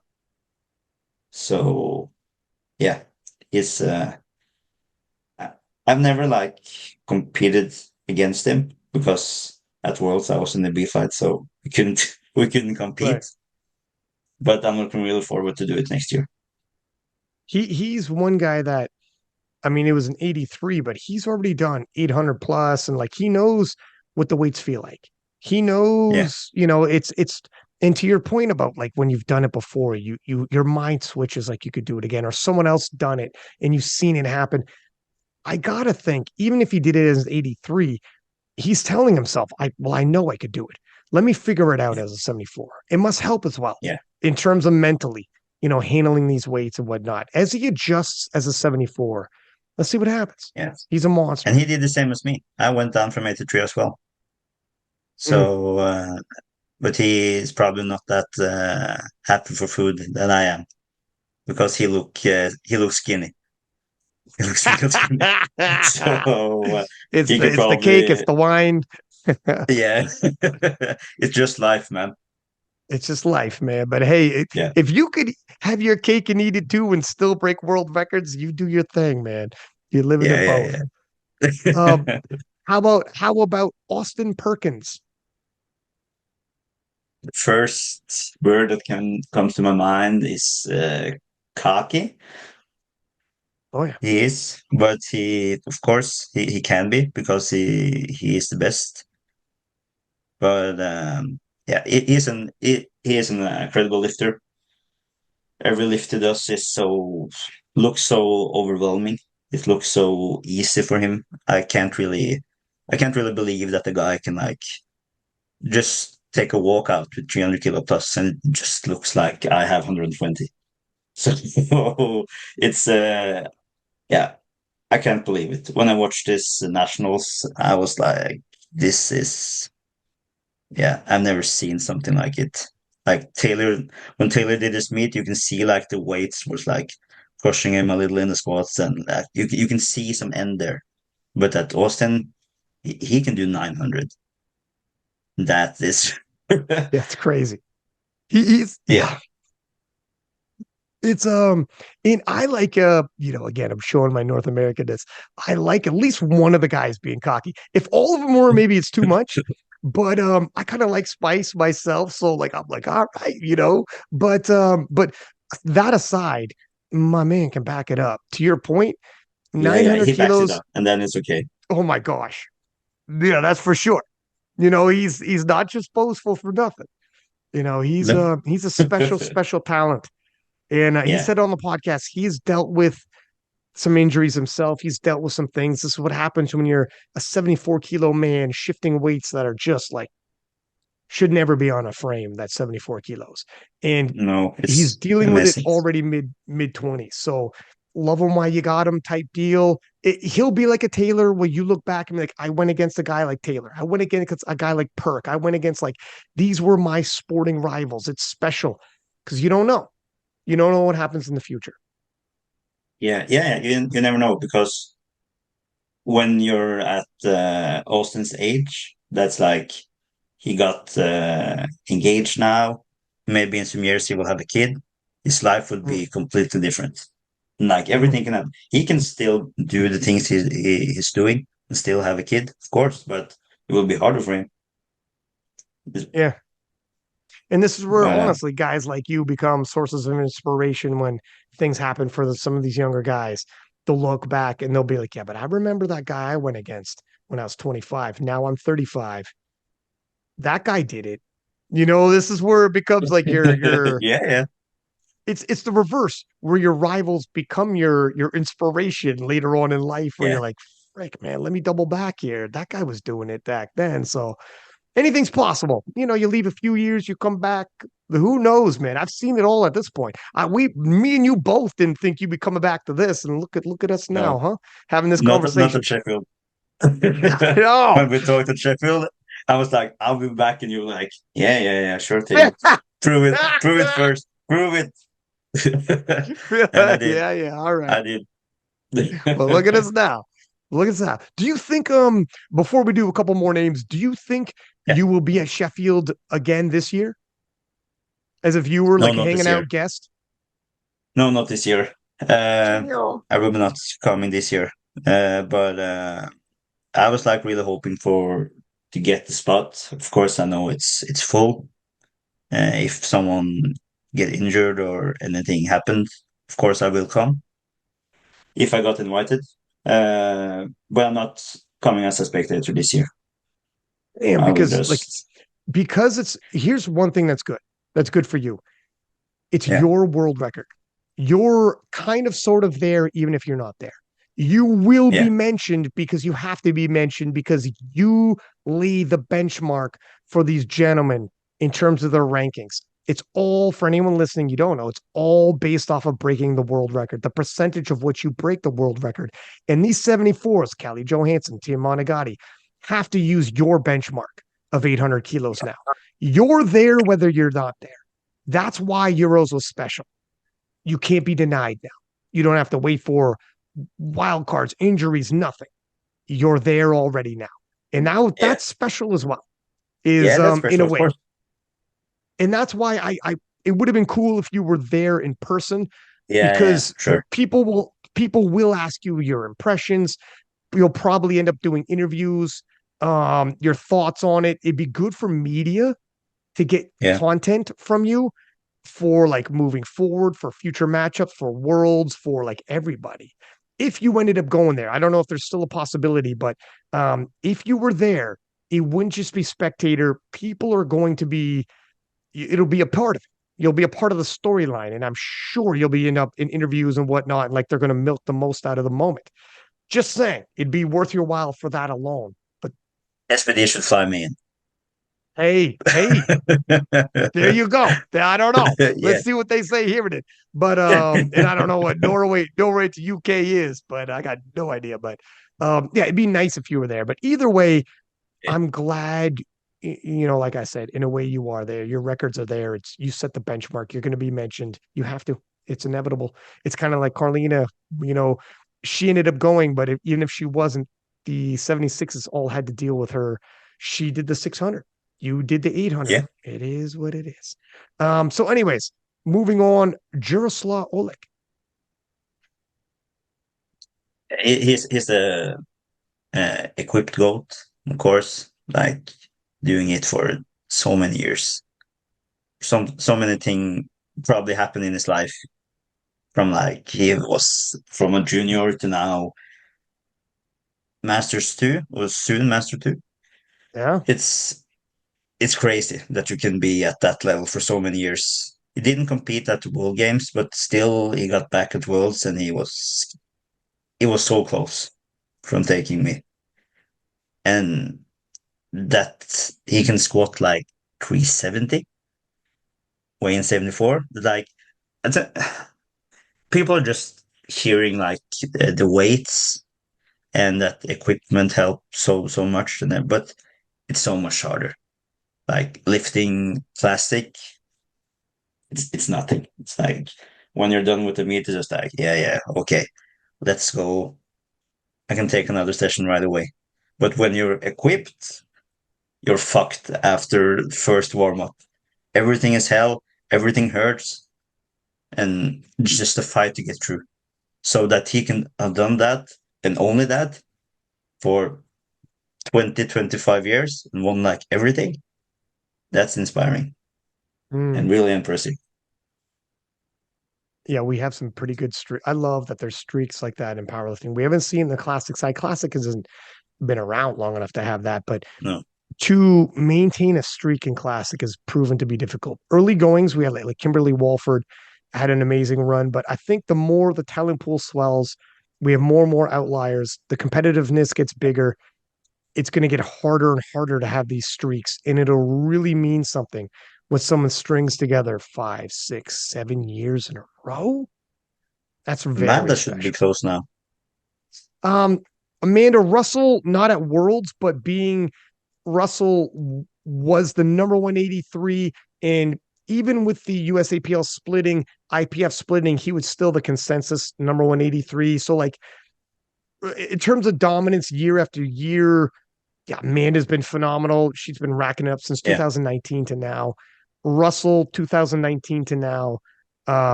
Taylor just now. He's 2018 and then he just lost. We've had some runs. Like yeah, it's just when you are it's one thing being the consensus number one. Ray Williams obviously had a hell of a run. It's one thing being the yeah, consensus number one, but some of these people, it's because of politics, so that's a little different. But every single time, not just being consensus number one, but actually making it to Worlds and battling at Worlds and doing it because weird things can happen to you. And if yeah, injury or whatever prevented you, you're still consensus number one. You still didn't show up and do it. And it's difficult to show up and do it. You've mentioned earlier where it's like a lot of things can happen to you, yeah, so for some of these people like Russ, it was like politics and stuff like that. It was a little different. I got it. I'm yeah. glad, by the way, a lot of that's been cleared up. Almost all of the top stars from USAPL now have now shifted back to the IPF. And now we really have, I mean, that's it. It's starting to be like they're here. They're all here. Yeah. You win the world Next year title, is that's it.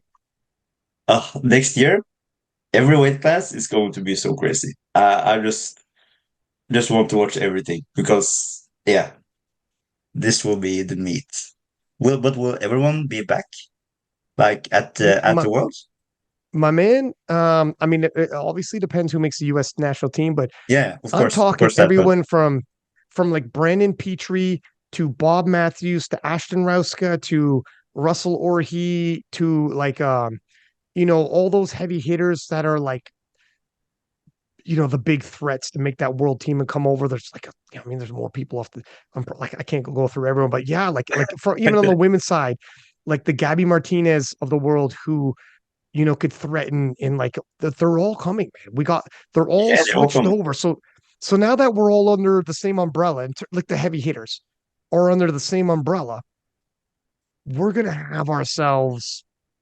It's gonna be a super exciting worlds and Yeah, and super exciting following Sheffield World Games. It'll be crazy.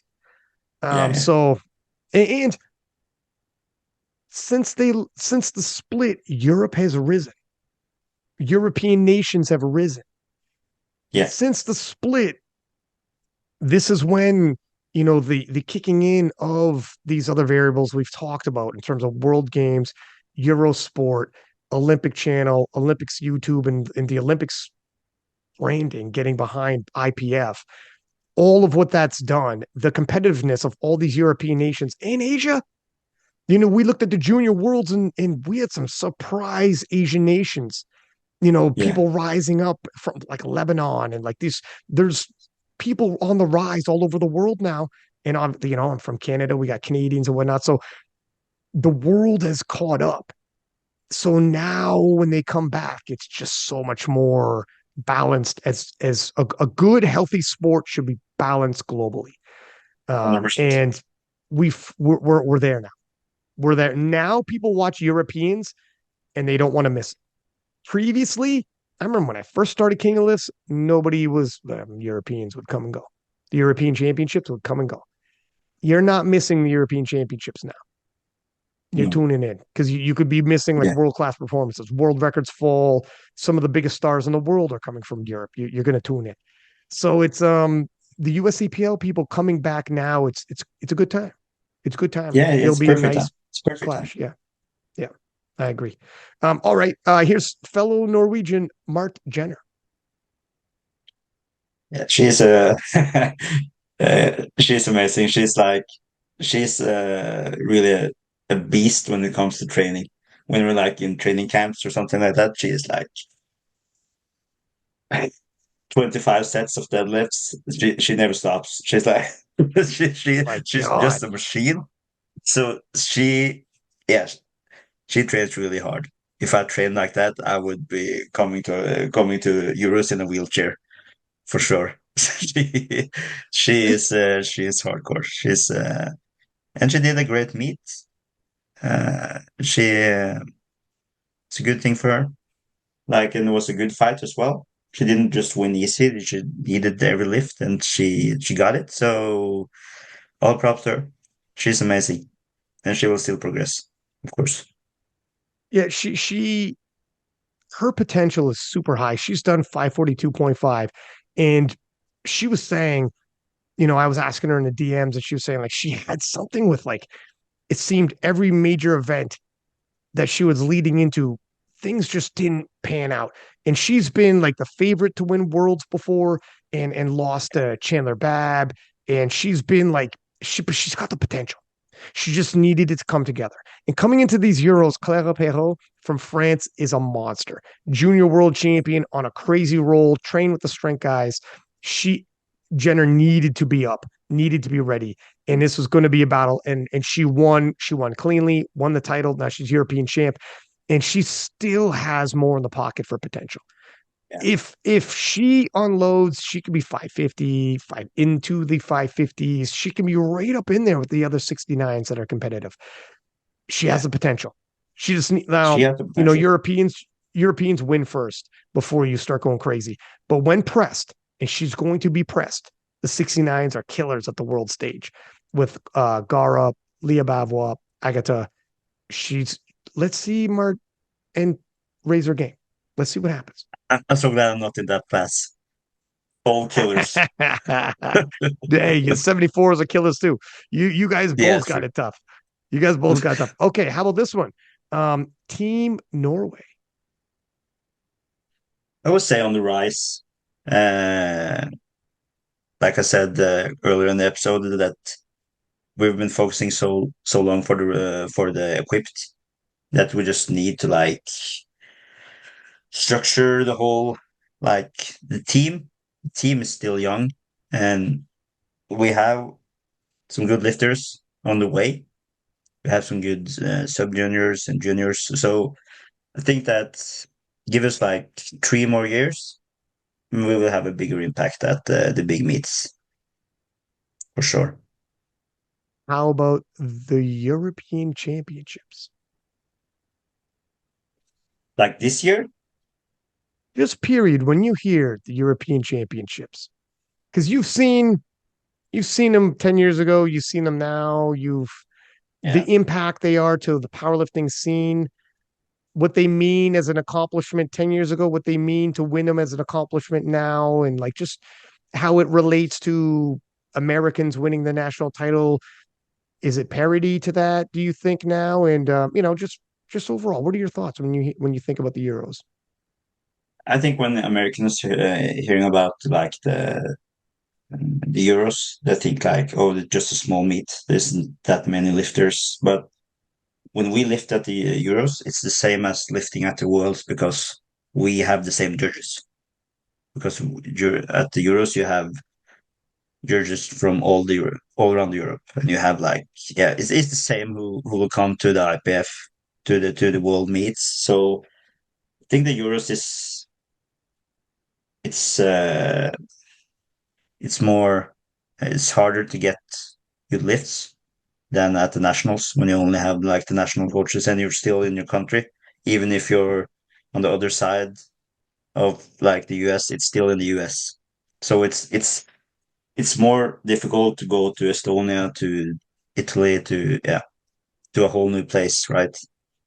Hmm. So the Euros is important and it's getting bigger and bigger and bigger and bigger. They're trying to like make it better for every year. And I can see from this meet from last year, this is so much better.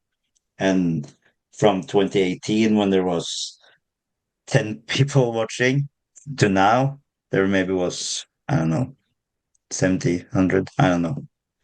And But well, picture it's also on Eurosport. I yeah, mean, we're it's also talking on the millions. sport. It We're wasn't, talking yeah, yeah, millions now. yeah, yeah, that's true. And at the stream, there's so much more people watching, and So the Euros is important. Really, we don't only need worlds. The Euros is big as well. That's a 100%. good point in terms of not only caliber of lifter, you have, tons of world champions, etc. Whether it's this year, last year, or moving forward, there'll be world champions showing up. But the quality of officiating and quality of lifts cannot be questioned because it is the IPF world level standard because it's Yeah, international competition. That's a good point. So yeah, it is a great prepper. If some people would say, well, quality of opposition wise, it's close to American nationals, but you could also say, yeah, but standard of lifting to IPF international judging is definitely higher. So the experience level that you get from going to Euros for any of these lifters on the national teams, it's very important. As well as yeah, yeah, obviously because there is international officiating there, you have world records, and yeah, which makes it a little special as well. Obviously, when you can see like history yeah, be yeah. made with that kind of standard of judging. But yeah, I agree. I think it's only going to get bigger. I think it's risen a lot over the last few years, and it's only going to get bigger. How about this? The IPF World Championships. This year it was so good on so many things. Just the location, hotel. I think that the only thing that they fucked up was the restrooms. Too The far. restrooms, yeah, yeah, yeah. People have said that. Yeah. So if they changed it up with the anti-doping, so they had the other toilet, that would be like 2 meters instead of like, I don't know, 100 meters to go. So if they just change that up, perfect meat. Perfect meat. Maybe have a little more space for spectators because when the A flight was, it was not that much space. But if they do those two things, perfect. And I think they're just going to watch the Sheffield and see the things that they do. Of course, they can't copy everything, but they will do just better and better for every year. And Eurosport still there, right? And I think you're gonna feel like rock stars in some years. Yeah, I agree, man. I think to a degree, when I see people hit the platform and the crowd's going crazy, and they're in Yeah, bleachers and they're all yelling and beating drums and singing and like faces painted and like waving flags, they feel like rock stars already. But it's going to be more and yeah, more. It's going to get more and yeah, more intense. And then when you're done, there's like literally three different media crews asking for interviews. It's crazy. Like some yeah, of these people that win, it's like three different media crews asking for interviews. It's nuts, man, that we're here now, but here we are. yeah, It's yeah. pretty Who would crazy. know? Who would know back in 2007? Oh my gosh. Yeah, exactly. How about this one? Sheffield. The most incredible meet I've ever been at. Really, for sure. It's I was at the World Games like the year before, and that was really cool.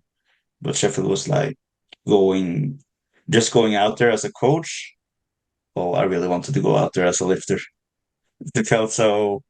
And I also, it's a little stupid, but when I'm lifting equipped, I'm feeling that I belong lifting at the World Games. I'm that good that I can be like the top three.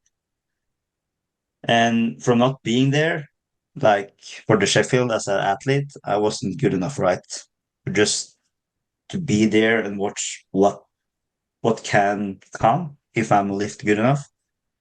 That was really inspiring. So Sheffield did so much for me and my motivation to just try and go and kill everyone. Yeah, man. Let's see what happens. Sheffield has been a huge inspiration for a lot of people. It's a huge reason why some people crossed over from USAPL. Yeah, It's a reason why some people have raised their game all over the world. And like and it's been impactful for all of powerlifting in terms of how to do media, the lead-ins, those lead-in videos. yeah, Oh my gosh. Some of those lead-in yeah, videos wrote to Sheffield have been phenomenal. You click on those and watch yeah, them. It's like, oh my gosh, this is how we get people invested emotionally into the lifters. yeah, And yeah. they want Because to you be don't know the I, people. right. Some of them you don't. Some of them are new. like they're whether wild cards because through the region or whatever, or they're returning legends like yourself. And it's like you need a proper reintroduction to the new people who are in the Yeah, sport. And SBD in Sheffield has been an amazing platform to tell those stories. Some people like Noemi Alabert, she's mostly French speaking. She'll be on some English. She's on being on King of the List with a translator. But to tell her story properly, they have videos of her as a child. One leg was bigger than the other, and the whole everything all the multiple surgeries. It's crazy. And yeah, I didn't know. And like for yeah, to find this out, so then when you show up to Sheffield to be like, you start it's how you get an emotional attachment to the athletes. And yeah, yeah, SBD is trying new things, and it's going to be even greater for this Sheffield and greater still for the next. They're doubling down every year, and this is all going to help us. It's going to help us all. yeah. Eurosport did a section on Leah Babel, Jessica Bittner going into this Worlds. I didn't see it's on Eurosport. I'm in North America, but they're doing it too. They're starting to be like, let's tell their story. So when Yeah. people tune in and they show the 76s, they're like, here's returning world champion Jessica Bittner, and they tell her story like a little bio on her. It's like that's gold. Like Yeah. they're gonna keep we're gonna keep leaning into this. It's gonna work. It's And already everyone working. has like a special story, right? Everyone Right. didn't just come here. There's so many things that just made them get to the level that they are today. So the interviews like that, yeah, so important for the sport. You just see it in like esports or like every other sport. You can just see the interviews. You can get to know the people. You really don't get to know a guy like just see him in squatting 255 five times. Just like, okay, he does Yeah. that, but I don't know him. So by doing the interviews, also the interviews you're doing, and at the same as the meet, and yeah, every like what they do now at the before the Sheffield, so important to get invested. So we want like someone to win. Yeah. You have a reason, even if he's not from your nation. You're like, I Yeah. like this guy. You know what his background? When you're watching with friends, like, what do you got on? Okay, let me tell you about this guy. They're like, why are you watching this? Be like, because I've been following this guy's story. It happens to Yeah, there me are fans with now. others. What's that? Sorry. Yeah, yeah, people have fans now. It's crazy. Yeah. It happens to me with other sports. I'm watching and I'm like, I gotta fucking see I don't normally watch a sport, but I read an article or a podcast and they mentioned something where I see a documentary. I'm like, oh my God, now I need to know how the story ends. Now I gotta Yeah, watch this. Now I gotta watch this event coming up, or I'm at least paying attention. Who ended up winning that series in whatever yeah, sport it was? And I'm not normally into it, but a good documentary, podcast, whatever can bring you in because you're like invested. yeah. Yeah, it's like I watch a lot of tennis and but I mostly watch like the Grand Slams and I really like Djokovic. So I've been watching him for like, I don't know, 15, 16 years or something. But when I watched the Netflix series about like, have you seen it? About the tennis stars? No, no. I haven't. Is it good? No. Yeah, it's really good. And like when you see something, someone like maybe they're 10th in the world or 15 or something, you don't know that much about them. But if you have one episode when you just go, you see how they strive to get to the top and everything. Next competition, when you see that guy, you're like, oh, I really want him to win. And that's the same thing like the Sheffield or the SPD are doing now. Because now maybe we want the kid who's like nominated 10th to win because he had a Mm. great story and the stories sell.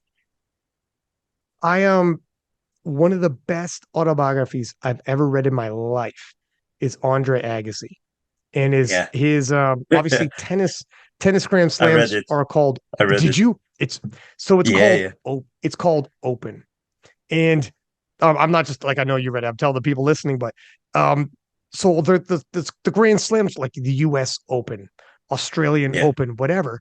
But the book called Open, it's a play on words because it's like the tennis opens, but he is coming open. And Yeah. he's for the first time actually open. And when he tells his story, I am not a big tennis guy by No. any means. But I read that book, riveting. I like when he, by the time he's entering into, because he was like a 16-year-old prodigy, but he hated tennis, but was forced to by an abusive father play it. And Yeah. by the time he's like in his 30s, everyone from his generation was gone because that's tennis. It's real quick. You're done by your late 20s. And the new wave would come in and he's still standing. And he had come so far by the time he's in his mid 30s. And he's reflecting on this in his last match ever. And I cared when I was reading it about Yeah, like yeah, how is I he going to did do too. when he finishes. And I'm like, oh my God, like I can't, like when he's coming into this tournament and he's now with everything on his journey, when he comes into those final tournaments, you're like, fuck, I hope he wins, or I hope this, I hope that. When I'm like, I'm not even a tennis guy. I don't know, I Yeah, don't care, yeah, but I'm yeah. like, he's talking about then he hit this back serve and I noticed, and I'm like, oh my God, what did he notice? You know, like I'm into it. You got me. You got me. You Yeah, know, and yeah, it's such a beautiful book, man. Like like you read it, you get inspired like crazy. His life is yeah, was so nuts, and he's such a good storyteller. And it's yeah, but again, I needed his story. I needed yeah. to hear You that. need the story. Yeah. Yeah, If he was it playing now, you would probably watch it because of the book. bet your ass, man. I pay money. You know, Yeah, take my money. yeah. Yeah, man. It was good. It works. But anyway, speaking of dude, thank you for coming on and retelling your story. I'm glad you're back. Thanks I for having me. appreciate your time. We got to do this again. I hope I see you a lot sooner than next Worlds. Let's see how everything plays out. Yeah, If you end let's up just see. yeah, let's just see. Let's just see. But thank you for coming on, dude. I appreciate you. I appreciate your time. Congratulations, man. I think people are going to listen to your story and be inspired as well. I mean, the I hope so. pathway through powerlifting to come back from injuries is as common as it comes. And for a guy like you to be as gone as you were, to being like a month in bed, your doctor saying your hips will be gone in 5 years, you are done.